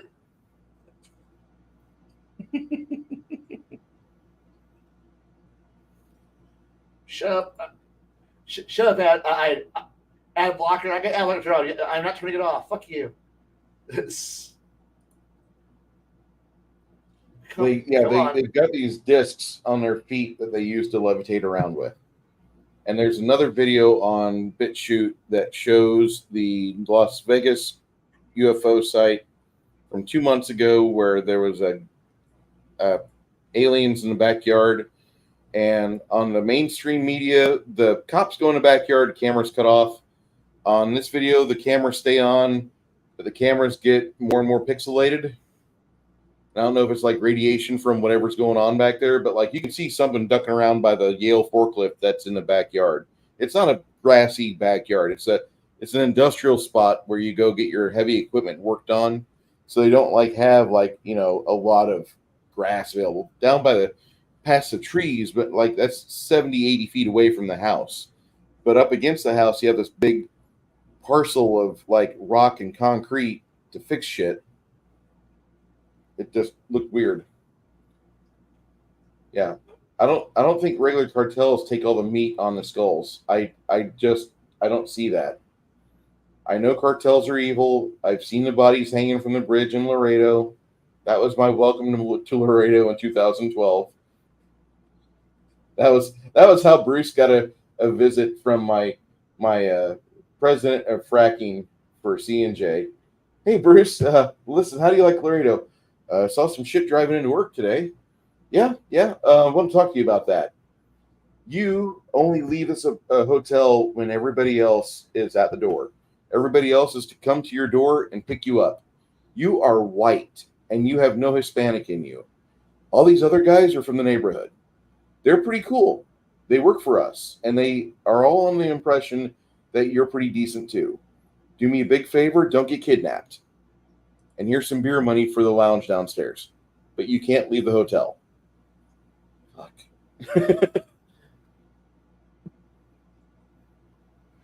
Yeah, I don't think the cartels are taking the meat off the fucking skulls. They've been having this happen, and from what I understand, like this is a problem in that area.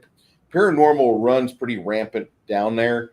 97, Brazil had a series of unusual sightings after a UFO crashed, and people were seeing aliens scamper around their neighborhood, waiting to either be picked up, and picked up they were, but not by their own kind. Now the U.S. military came in and helped out the Brazilians. I can't believe I've been in a hole for a while, I guess. I'm just trying to catch up on all this shit. Wow. Yeah, that entire area is rife with a... Okay, so Blaine went down the hole. Blaine go down the hole. Six Nation 31 King says, if they can't give us 0-point energy, lower inflation, help fight the commies, or taste like chicken when they're eaten, those ETs can fuck off a bridge with Dan. Now that's pretty good. I like it. I like it. Reminds me, Sorry. I've got pork Sorry about steaks. the little bounce there. Yeah. Elevator go down. Yeah. Yeah, the cartels do fucked up shit, but some of the poor bastards that you see in the after photos of the Peru stuff, it doesn't look like humans do that shit. And then the reports from both Peru and Las Vegas are saying 7 to 8 foot tall aliens. So I'm wondering if whatever is going on down there, it's decided to spread its reach up to Nevada. But I don't think that was actually a desired outcome for them to go to Nevada. I think they actually had a problem and they made it to Nevada, which not really a good place to be if you're an alien. Oh, you're an alien. We're going to take you to Area 51. Don't worry. The needles don't hurt your skin anymore. You just go straight for the nerves. Sorry. Yeah, black magic circles are south of the border as well. Parrot Head, take care of yourself. If you Enjoy can keep the rest of it that. But I've been finding this story pretty impressive. I do research on it every day to see what's been added to it. You got a bunch of people in American media now saying it's a bunch of cartels doing gold hunting operations. I'm wondering where their excuses are coming from. Where are they all getting the jetpacks and hoverboards at? That I'm like, who the fuck is? Who the reports of hovering are coming from Peru. Oh, I know. Peru but also reporting that people are using carbines and high-powered rifles, and they're not able to stop the aliens. They just kind of deflect off, or worse yet, they vanish. And the new word in the cryptid circles is a glimmer man, and that's like kind of whenever you're walking through somewhere and the air doesn't look right, and then you see the air move, and it's kind of like a predator-like chameleon effect. They're calling that the glimmer man. I know you guys didn't expect for like up all night and coast to coast here, but this is my time with Kai, and we talk about this stuff. Yeah, no, this caught me off guard because I've been too busy on other shit. So no, this is interesting. Also, yeah, I feel our I guess our Zero Not XCOM base will get less funding for next month because we're not supporting South America enough. We've gotta like give that money to the Ukraine. Uh,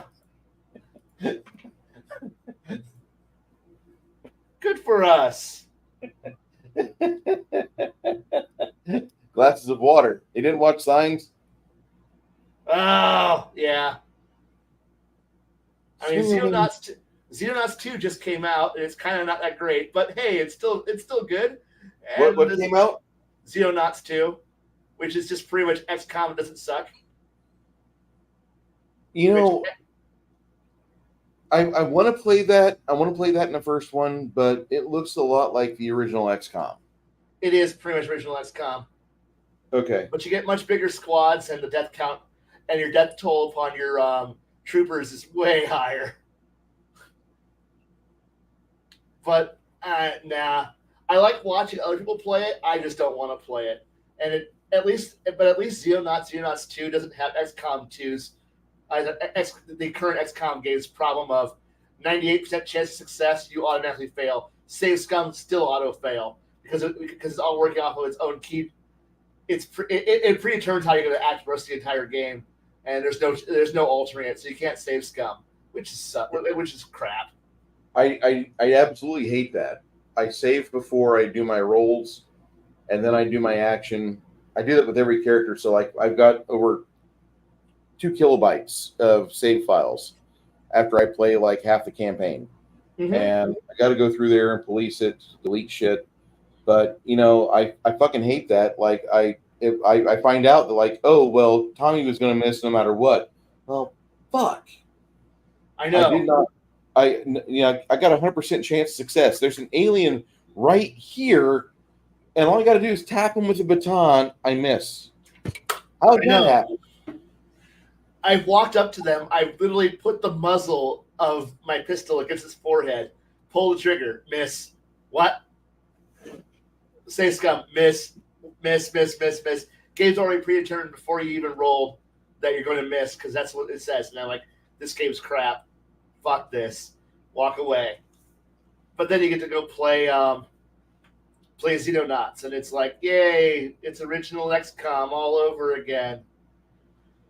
I mean, I watched the original XCOM game because I've obviously done something wrong. I haven't even fired up War of the Chosen yet because I'm just so bummed out. Every time I start doing pretty okay, like the random events between your base building and the next crash UFO, oh, here's 3 terror attacks. You only get to save 1. Like, Right. Can't I have 2 more fucking Sky Rangers? That would be the smart.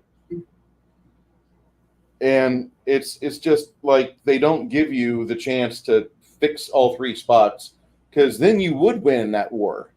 But I quit because I'm like, I'm done. I've lost 3 continents.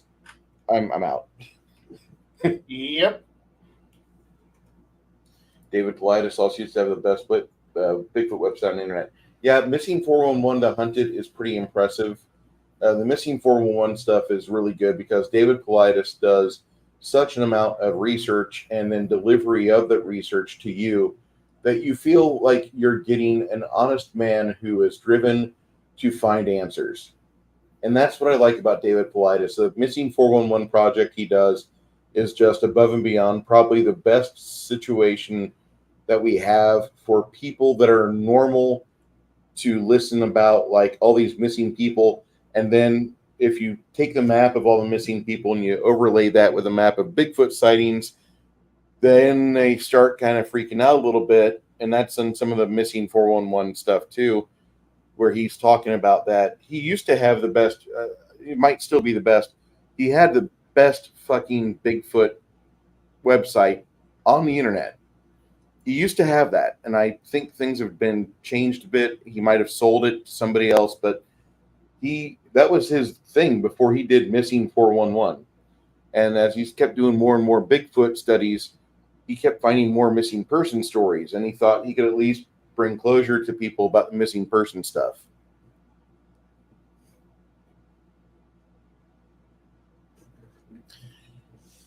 Yeah, he's a former detective. He does evidence-based research. He's amazing. And Baron's like, if you want to do coast to coast like stuff, you pull up that YouTube link I sent you. Oh God, Oh Kai, no. you got 4 hours. Sure. Yeah, and there are things as feral human. I would say feral humans could be anything from people that have gone quote unquote off the grid to just homeless that have been evicted from the cities and they are drug addicted. They've lost their mind, but there are wild men rumors in every rural part of America where you don't go in certain areas because you do have missing people that will happen. Pretty good stuff. Barrett says it's only 8 minutes long.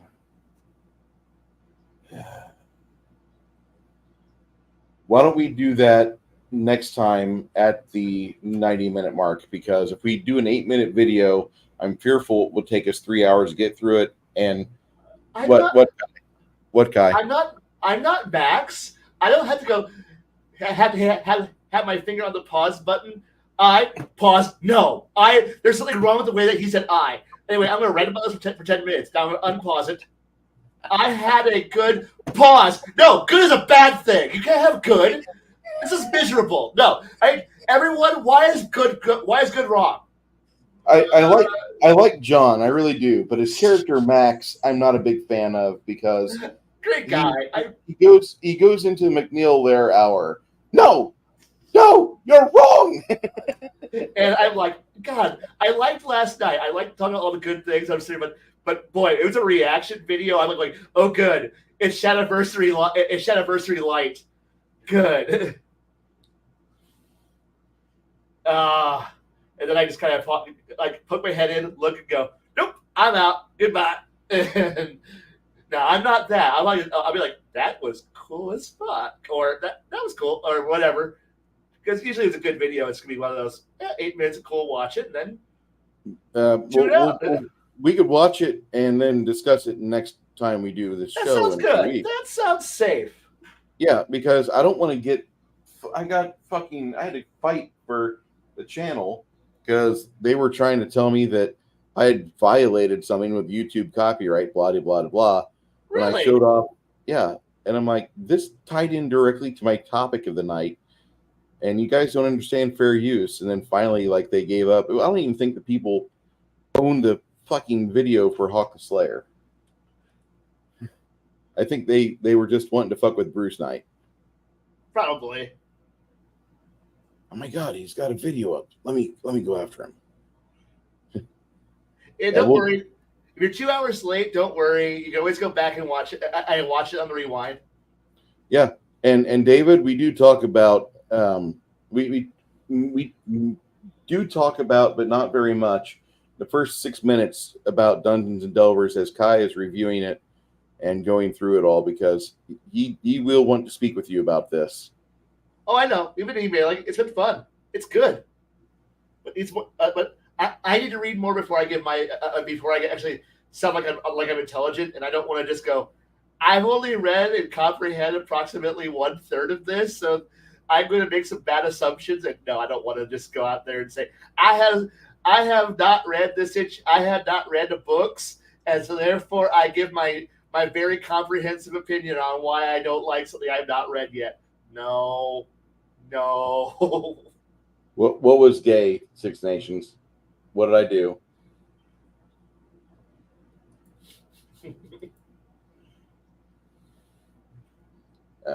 Insert name here says, I recently came across a very niche side of tabletop YouTube of people making long videos where they flip their shit about mundane things like people speaking in third person while role playing. Jesus, people. Man, I hope he doesn't discover that Shauner guy. I don't want to say that to be against Shauner. I don't really care what Shauner does. Shauner does what Shauner does. He's welcome to it. The internet's free and available for him to do and say whatever he likes. But, man, put Shauner and Max in the same room together on a subject they might agree on, and you're going to get like a lot of the snake is eating itself.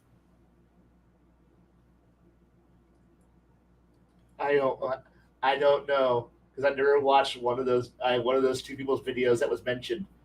So I don't know except for what everybody else talks about, and I don't really have an opinion because I don't know what's going on. I like those people. I just don't want to listen to them talk about somebody else's table. Listen, that guy, he might run. This guy might run bronies and ponies, but I don't want to give a commentary on it. If he wants to do that and nobody's getting hurt, he's got adults around his table, not little kids. I'm pretty okay with that. I'm not going to get too upset about this. This is probably a place where they need to go and have their palaver. They need to be safe and do that, because if they do that in somebody else's server, they're going to get rolled. You're playing bronies and ponies. How dare you? Yes. Okay. Good for them. I kind of actually want to go. Could you?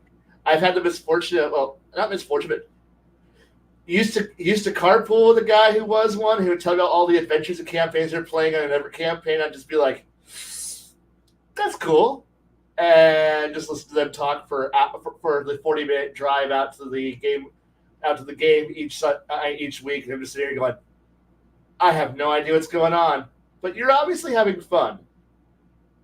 That's fantastic." And him, "I'll tell you more on the way home." On the way home, we can do that. That'd be great. Right.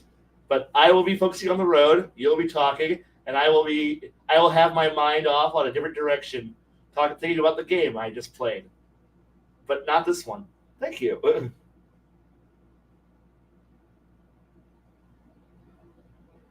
Until one of you mentioned it. That's about what it comes down to. I'd rather just talk about. I'd have fun working on my own crap, or enjoying my own game, or thinking about how I'm going to do an odd voice, or what personality quirk I'm going to work on next. I don't know. It's a good day. Just have fun.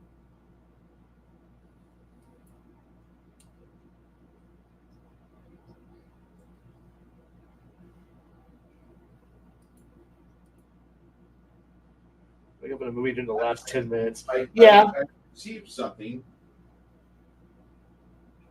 That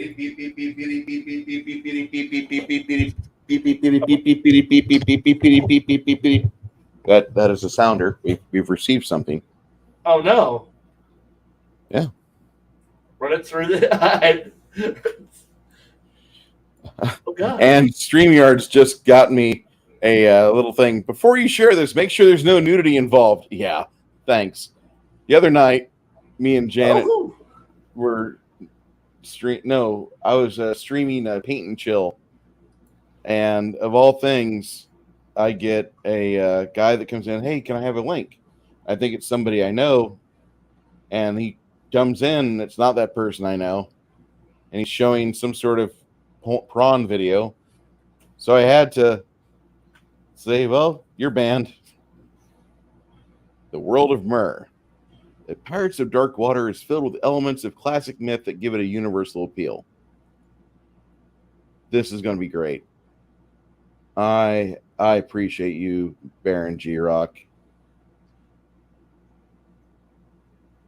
Something to steal from and read and enjoy. Yes. Strength, dexterity, intellect, health, magic resistance, low magic, high magic, wounds, attack value, initiative, movement, land, water, and airs, LWA. So, does this scream mid-90s RPG? 94. Oh, goody. I'm pretty okay with mid-90s RPG. I had a lot of fun in the mid-90s. Remember a lot of high fives in the mid-90s. Yeah. There's their version of the dwarf, which is a scion, or the scon, the Kree, Antari, some Fatal albino humanoids. And here's some pre-generated characters they give us. They give you Rin, Tula, Ios, Niddler, Bloth, And I think they call him Bloth because he looks like Dan Bluth's most iconic character. I think that guy's name was Vort at a Space Ace. I can't remember. But it looks like a Dan Bluth character. And that's why they call him Bloth.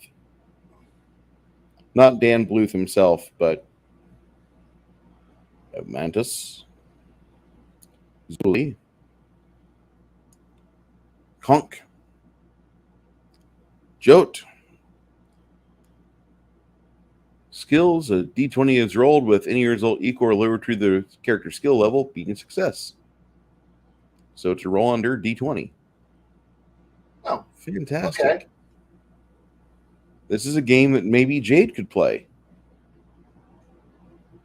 So Fading Sun's like almost. That'd be good. Yeah. I'm going to drop this in our private chat because I want you to be able to look at this and the other four of us to look at this too. Don't worry, I already had my copy thrown at me. So Oh, you already had one? No. Garrett, Baron threw it at me. So I was gonna read it after this. Put it in my reading list for later. Beautiful. I think Jade will be rather impressed with that. Looks like a pretty good system. For some odd reason, I'm getting a Talislantia feel. It's a small book, only 60 pages. That's not bad. No, not bad. It has enough artwork in it to get you inspired to watch the show again. All right. And then the question for me will always come down to is how's the naval combat, which I will then probably feel very, because that will always be the one thing I would like. If it's a boat, if it's a game on water, I will always look at that and go, how's the naval combat? And then I will cry and go back to going, it's not that good.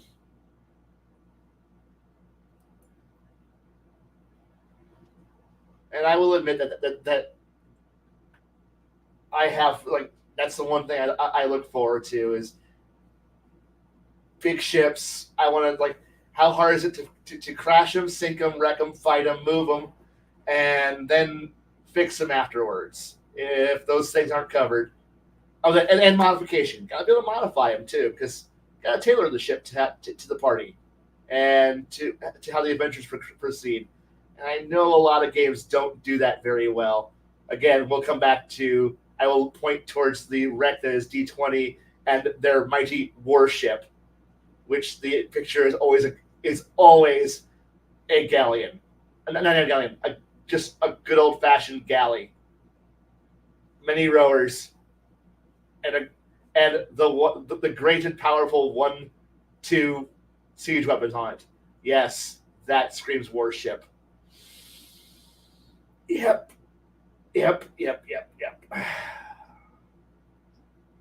Which always leaves me having to go steal from other games to go find rules for actual sailing ships. Because I don't want to fight the Mediterranean wars using Roman era warships. But I guess that's what D&D wants you to do, because that's easy to explain, and most people don't know how to sail. So there's always that. I have some of the best chat. The guys are like, yeah, I'm remembering Dragon's Lair cartoon. I'm like, yeah, it'd be like around 1985. And Six Nations like, nope, one season back in 84. Yeah, they might have made 8 episodes. It was not good. It was pretty lame. I would not recommend it. What? The game is fun, yeah. Game's like watching a cartoon. Yeah. It's always fun finding new ways to die. Well, David Guile, the episodes for the Pirates of Darkwater were about $500,000 per episode back in 1991. You had a group of people that were really good voice actors. One of them died, I believe. One of the main characters died. had a storm or monsoon or weather event hit the animation house where it was being done at, and then like after everything was tallied up, they had only 8 episodes for the second season when all this tragedy struck, and they're like, "We're done. We're done here." And so it is in perpetuity of how you can imagine it would end in your mind, and it would be a wonderful thing if you could ever get it out of legalese hell to make a RPG for, or a book for, a campaign setting for. I think that would work.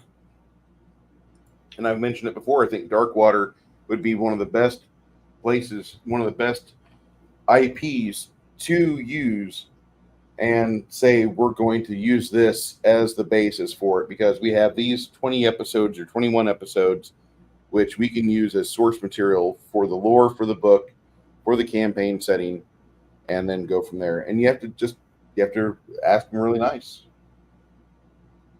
They dropped the hammer when it came to cash back then. There was people wanting to use 7th Seas. I remember that when that happened in 2007 or 2005. 7th Sea was a really good system. I haven't played the second or third editions. The second's not that bad. The D21 is a game. We don't talk about the D20 version. I know. The dark years when WotC owned both 7th Seas and L5R were odd years. Those were really odd books. I'm glad they came out, but I wish they never did. Well,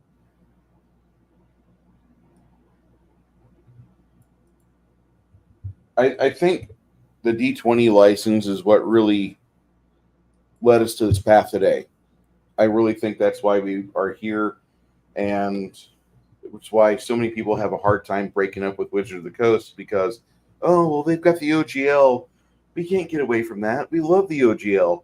And then you have other people, smarter people, saying, we're not putting OGL in our system. We're not going to do that. We see the path that's being taken, and we don't want to tie ourselves to this. We'll run a game, and that'll be about it. But we're not going to give ourselves any fealty to these guys just because they have the license. So that just because they have the name, that's folly. Yeah. And that would be the smart thing to do, is to not tie yourself to Wizards of the Coast. I mean, we have David Guile in chat. I'm sure that he appreciates D20 and Dungeons and Dragons, but I'm pretty also certain that he doesn't want to see anything with his name on it say compatible for current edition. That's a big chunk of it. Yeah. And the thing was I didn't like that era. I was a big lover of 7th Seas first edition and L5R up until 3rd edition, when WotC bought them both, and it was kind of like watching the thing that you love get gutted, and then worn like a skin suit over a game that you didn't want to see done. But I will admit that because of the fact that I had all the older books, and then suddenly WotC goes, here's our miserable version, and then watching AEG come stepping in and going, look, if you're going to use our IP and our ideas to make a shitty version of these games, here's our version of if we're going to do D20 Legend of the Five Rings and D27 Seas, let us put out a third-party module book that actually does all of the shit that you did poorly right, that fits what we did, that takes what you did and fixes it. And suddenly me, who was depressed over AEG sold it to WotC, fuck. And then here comes Oriental Adventures, which was L5R with I had skin worn over a D20, and then going, this book is mediocre. I do not like this. This is terrible. And then having AEG step in and go, oh, here here's all the clans done properly. Here's the schools done properly. Here's the feats that allow you to do the schools right. Here's the alternate prestige guide pass to be able to pull everything off right. Here's multiple books that are all set to make it all work right. Instead of you going, oh, this isn't terrible. And now thanks to that, I've got in D20 the rules for doing an Aijiatsu duel. I'm okay with this. Suddenly it's like, hey, ninjas that don't suck, Shugenja that actually, so that I now as a person who's like, okay, I gotta run D20. Oh, good. Now I can grab this massive pile of books and go, I can now convert this over to an engine that I don't. It's one of those things where I may be trapped in this goddamn engine, but you better believe I'm going to corrupt it from the inside and make it what I want. Yeah, I can't run Legend of the Five Rings because most people will go, I don't really comprehend what's going on here, but everyone can comprehend a samurai. Here's a better samurai. And now, ever since I've read the AEG, people are like, that's overpowered compared to 3.0, 3.5. Yeah, it was overpowered, but it was on par with Pathfinder 1 first edition characters. They were good, solid build characters, and you can do amazing things, and I loved it to no end. But now I can just sit back and just beat up the game. I beat up a bad engine, and I think it's kind of the reason why I always leery when I see other people go, here's my take on this, and I'm like going, I've already seen what the best version of this looks like, and then I kind of like cringe a bit and hope that, or I don't want to say best, but the version I prefer, and kind of just go, okay, I'll take whatever version you've got, and kind of because I hate Paizo's version of Samurai. There's no version that they've ever put out that's anything worth a shit. I mean, it's just a Cavalier. I mean, yay, whoop de fucking do, because it's just shit. But no, I understand that. No, I guess there's this point that we're now, since we're moving past the OGL era and the last remnants of what was a fun era of everyone had a unified rule set and everyone could just glue their own setting onto a system that had some universality, and now we're fracturing back apart, and there's now this point of there's no more unifying point that I can just steal as a collector of ideas and just glue them around like with the universality that is going away as we've moved. We're now years past the end of Pathfinder First Edition and all this shit. It's like I love all the creativity and ideas, but there's just that. Now everything's going back to, and it's nice. I love it, but I also kind of want to go back to I want to have some. If I want to do an idea, I got to go play a set game that's dedicated to only that one thing that we're going to play. And it's like, but what if I want to, I'm sorry, the book didn't say you can actually have all that one thing you want. And I'm like, oh, okay. I can embrace it, but I don't want to have to go buy, if I want to play, something interesting, I don't want to go out and buy the Battle Butlers and Combat Maids special RPG dedicated to only that one thing. I'm like, okay, that's okay. I guess that's what we're gonna do. And like, but what if I don't want to play a Battle Butler Combat Maid? Game doesn't support this. Error, file not found. And I'm like, yeah. Oh well. I have back specialist games that will cater to only one or two niche. It's burnt into the game what you're going to do, and which is fun. It's great. I don't mind, but man, I kind of want I kind of want a really versatile game that I can play a whole lot of concepts, not one or two concepts, and that's what we're going to run with. And that's where you're gonna get your heart broken with me, because like I've got at the start of my game, I go to the basic 5. I add the bard. I make him not a rogue or mage subclass, but everything else is from the basic game: fighter, Yeah. cleric.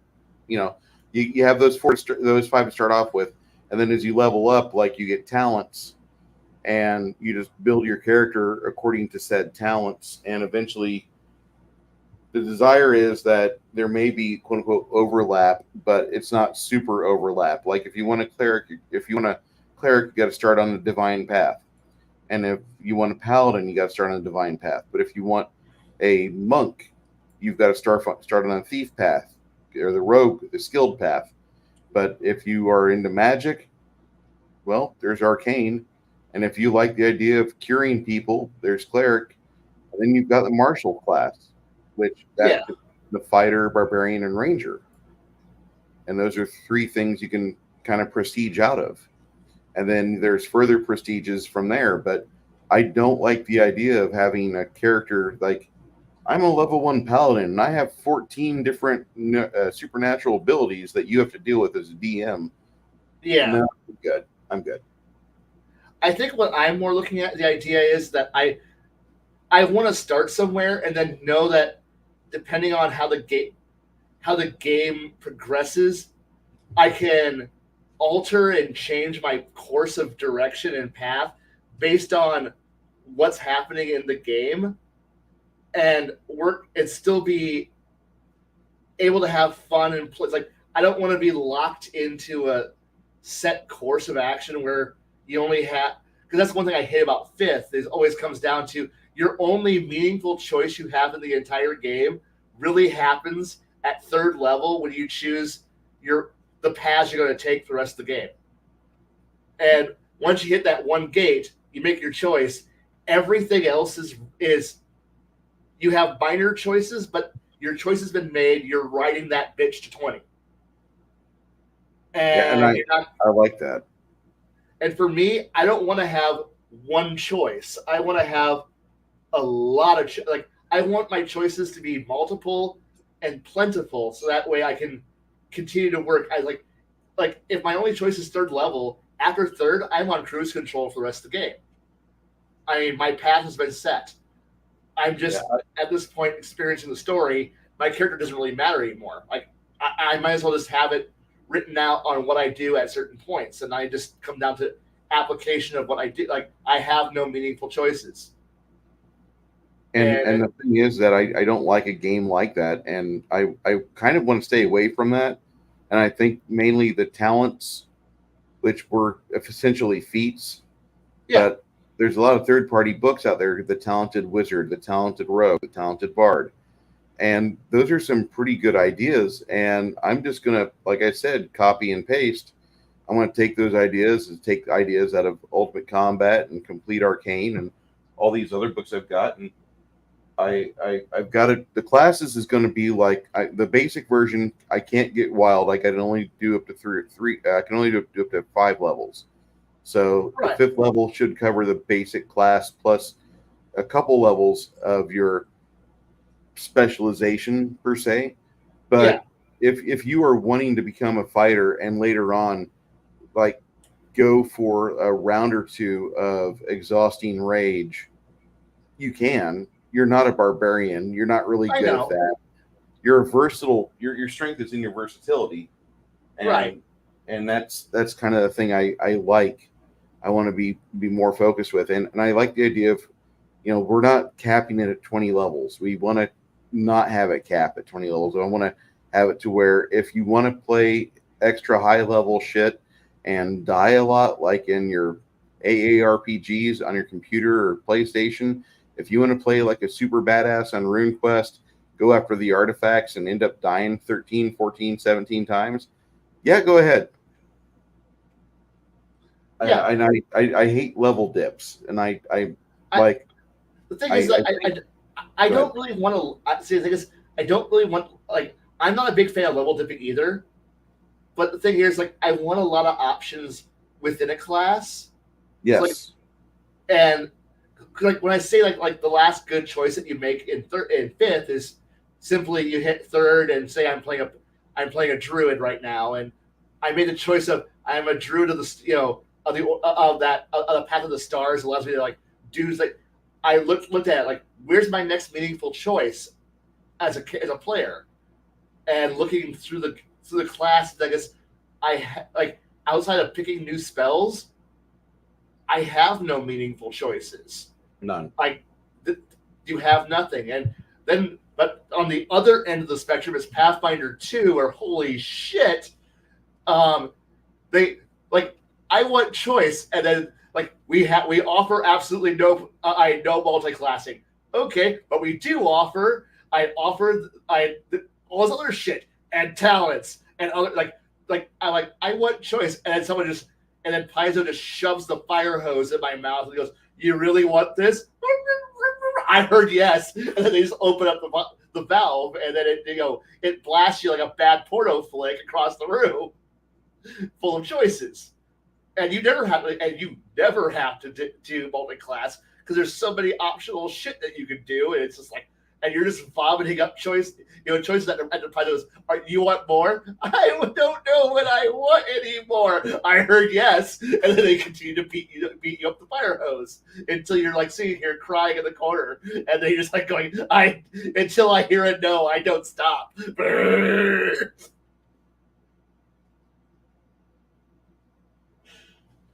So I'm kind of going, do I want which end of the spectrum? Because both extremes scare me. Like, one bores me and one's just, oh dear God, how much more reading do I need to do to make a character? I love the too many options for my brain explodes, but I don't want the you have one choice, so you have two choices: character creation level 3, and I like the idea of here's your basic starter classes, and then you make your next choice, and hopefully from there you still have other choices. And yes, reading through Dungeons and Delvers, I did like the idea you do have more talents that go out there and give you more options to continue to customize it. And I kind of like the gear customization that also adds some more extra bonuses in there, so that there's plenty of room to make sure that not every character is the exact goddamn same character, as I experienced from playing Dungeons and Dragons AD&D Second Edition, which was wow. All right, what are you playing? I am playing another weapon master, grandmaster, badass with darts. Okay, or it's just like, so what? Why are you special? I have a sword, and you? I have a sword. And you? I have a sword and a shield. Ooh, you're different. And you? I have a polearm and a shield. Ah, God damn it. Okay. And you're all roughly the same guy. Like, leveling up, I think leveling up is fine, but I don't think it should be instantaneous. Like, I've got a mechanic to where, like, you'll have your adventure and you get your experience points, but then, like, the DM should educate to where it's referenced heavily that the DM should not have you immediately go out and perform another adventure. A season or two should pass before you're called again, before something happens. And that would be, because like you don't want to have a 21-year-old kid that's a grandmaster wizard. He's the most powerful wizard ever. I as much as I like Harry Potter, yeah. I don't like the idea of Harry Potter being fucking Elminster at the age of 19. My fucking eyeballs like will seizure out of their fucking skull where they rest. Well, go ahead. When I was 18, I went out for smokes for a pack of cigarettes and a 6-pack of beer. But unfortunately, events started happening, and now 8 months later, I am a Grandmaster Wizard of all power, and I'm a 20th level character. Mind you, along the way, I fucked an elven princess, seduced a fairy queen, and beat the shit out of God. Yeah, exactly. Man, I'm ready. I'm ready to retire with my $2.5 million in gold pieces and my flying extra-dimensional castle that I'm still paying 23% APR on. But I'm okay. I'm only 22. I got some time to. I have some time to pay it off. Yeah, I don't like having somebody become a master at something, at such a super young age. I really I have issue with that, and it takes away the mystique and the joy of opening up a book, and their characters meet an older wizard and he's a mentor, and in game, like, that wizard might be a super being or god, or it might just be a third level character that the DM never ran for because the players in that DM's world are fucking 16 years old, and there's like the barbarian's already fifth level and the rogue is eighth. The wizard is know, on right? his way to learning, like, a fireball variant that he can bounce and fold back on itself and cook people 2 times.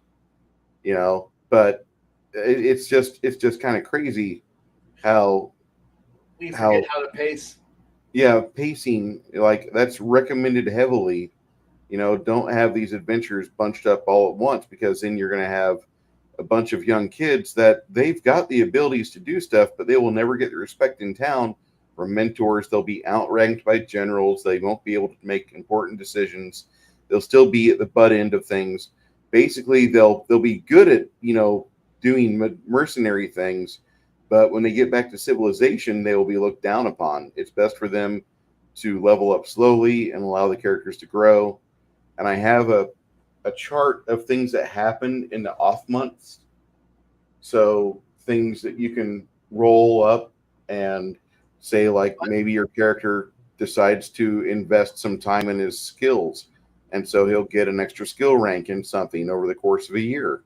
Or maybe he meets a young person and decides to marry that person.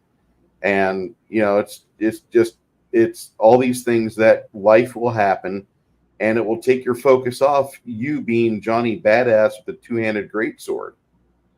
But a big chunk of that, though, will have to come down to how we actually as GMs handle that. And we also have to make sure that if we put a lot of cash taxes into how to the money required to maintain your gear, maintain your stuff, or maintain a household, that we actually provide a passive income, so Yes. that way we don't have the situation of, well, I guess I need to go out there and punch God. I have to go make a house payment today, and also the fact that we need to make sure that the threats we give aren't so world-ending, shattering that they just dovetail right into the next and into the next and into the next and into the next. So that way it's like, so it isn't just so here I am, I'm 21, I need a pack of cigarettes and some beer, and well, I got so on my way out to the store, I got mugged. They took my beer money, so I got into a fight, but unfortunately I found out he's part of a gang, so I went after the gangers to get my beer money back. And unfortunately, I'm now in a gang war. The gang war is unfortunately also being funneled by a secret were-rat society who's also being manipulated by a Rakasha. And then I had to go fight the Rakasha. I worked my way to the Rakasha because I want my fucking beer money, god damn it! But now I'm I'm level 8. I left home at level 1. Along the way, I'm now uncovering an interdimensional conspiracy between evil shapeshifting dragons and other weird things. And now I've left town. I come back 6 months later. There's a bunch of pile of bills, and I'm just like, I just wanted some fucking beer and a cigarette. God damn it! But I got my beer and cigarette. I'm level 18 now, but fuck it, I'm back. And because we GMs, we don't know how to pace our games, which really sucks. It's like, man, God, I punched the shit out of that underworld boss to get my beer money back. That was nice. All right, and I'll send over the storm clouds. Oh, I am the dark god of fuck. Well, I'm off to go save the world again.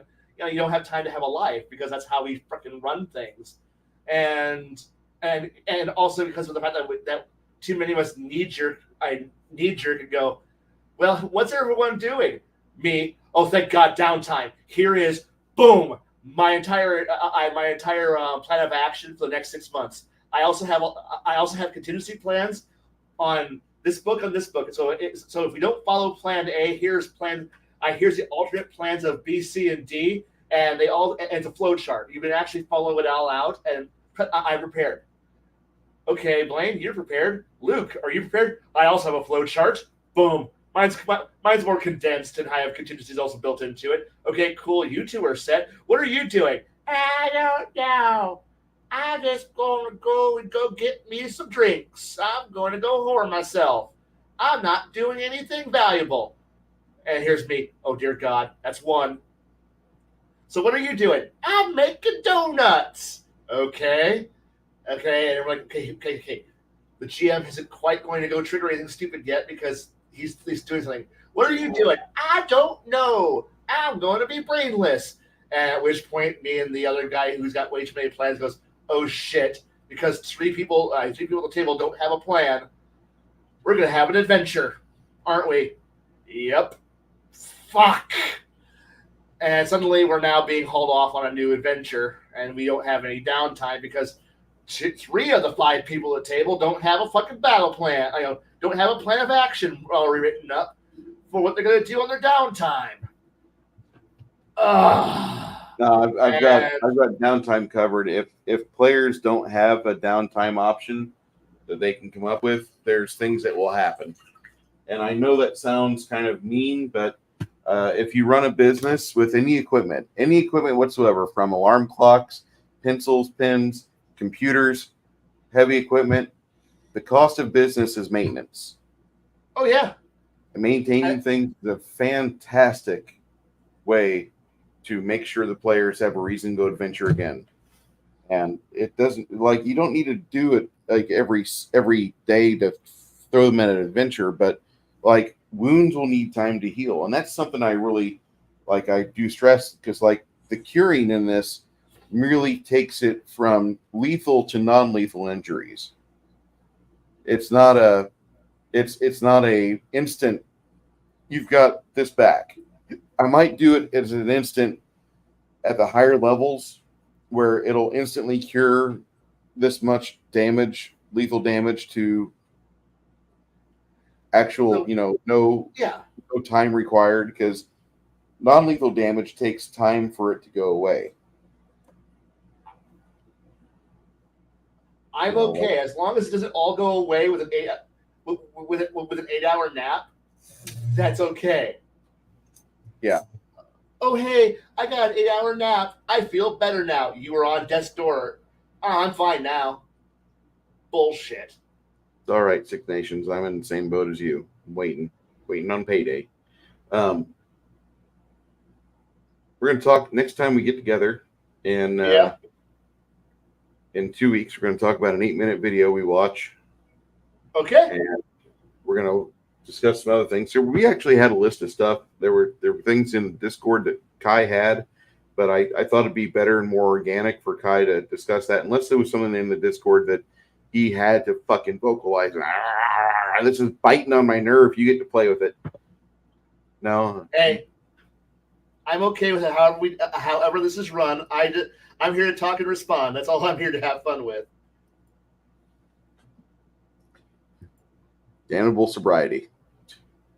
That's true. It's not a pleasant thing. Nope. I'm going. This is emergency, basically the CVS version, and I just got done with my last orange, so now let's do the strawberry, kiwi. It's not bad. It tastes good, and it provides me health. So, we'll get back and do this in 2 weeks. Do you have anything you want to discuss before we close out the night? No. Thank you for listening to me talk and hang out for a while, and I look forward to doing this again. Yeah, like I said, I mean, we don't live near each other. Otherwise, it'd be more like, if you want to come on over, I've got a chair for you. Yeah. And and I actually with Kai, you actually want to have a couch for him so he can just like talk it all out. And then after his hour and a half is done, you give him his beer and he gets up and he looks at the painted miniatures and he just talks more. And I really am sorry about the fact that I don't look at the camera. I find it really disconcerting to be staring right here at this thing all the time. And this is supposed to be how I'm supposed to talk.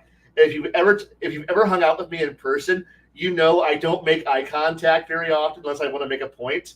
Yeah. And so I am always looking off into the distance or looking at weird details or something else as I'm thinking about things. So it does have that look of like I'm talking, that there must be some kind of imaginary friend or something I'm staring at. I just find it weird when anyone looks at the camera and talks straight to the camera. This just does not work for me. I don't like this look, and I don't think I want to have this look because this just sounds way too intense. And no.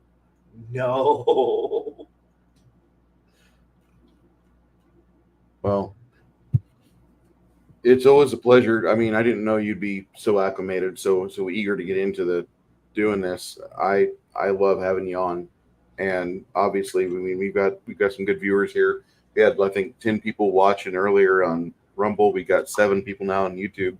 Got a good chunk of people, healthy chunk of people that want to listen to something that's not normal, that's not a scripted event, or we're going for fake outrage clicks today.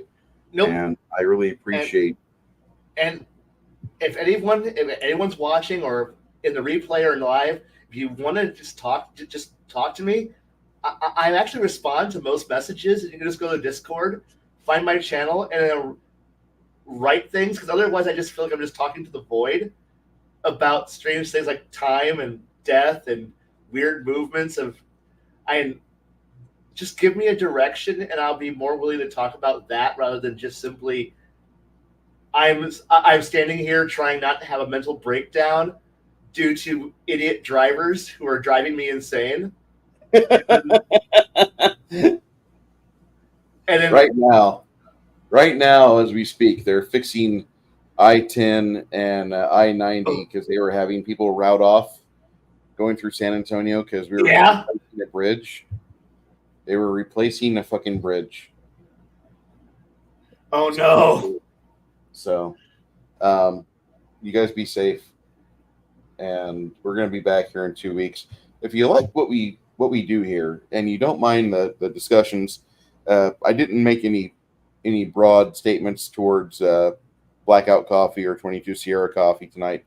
Appreciate it, but I want to say that those links, we'll get those out there possibly later in the description. But appreciate those coffees, and if anybody here has any questions, just go ahead, put them in the comments. If you like what you see here, like, share, and subscribe. We'll be back here Thursday night. I'm thinking we have a new topic. We kind of beat that old horse last time. Yeah, I think we did. But whatever topic we get on to, we'll talk about it. Yeah. Do I remember the topic? No. But will I talk about it? Yes.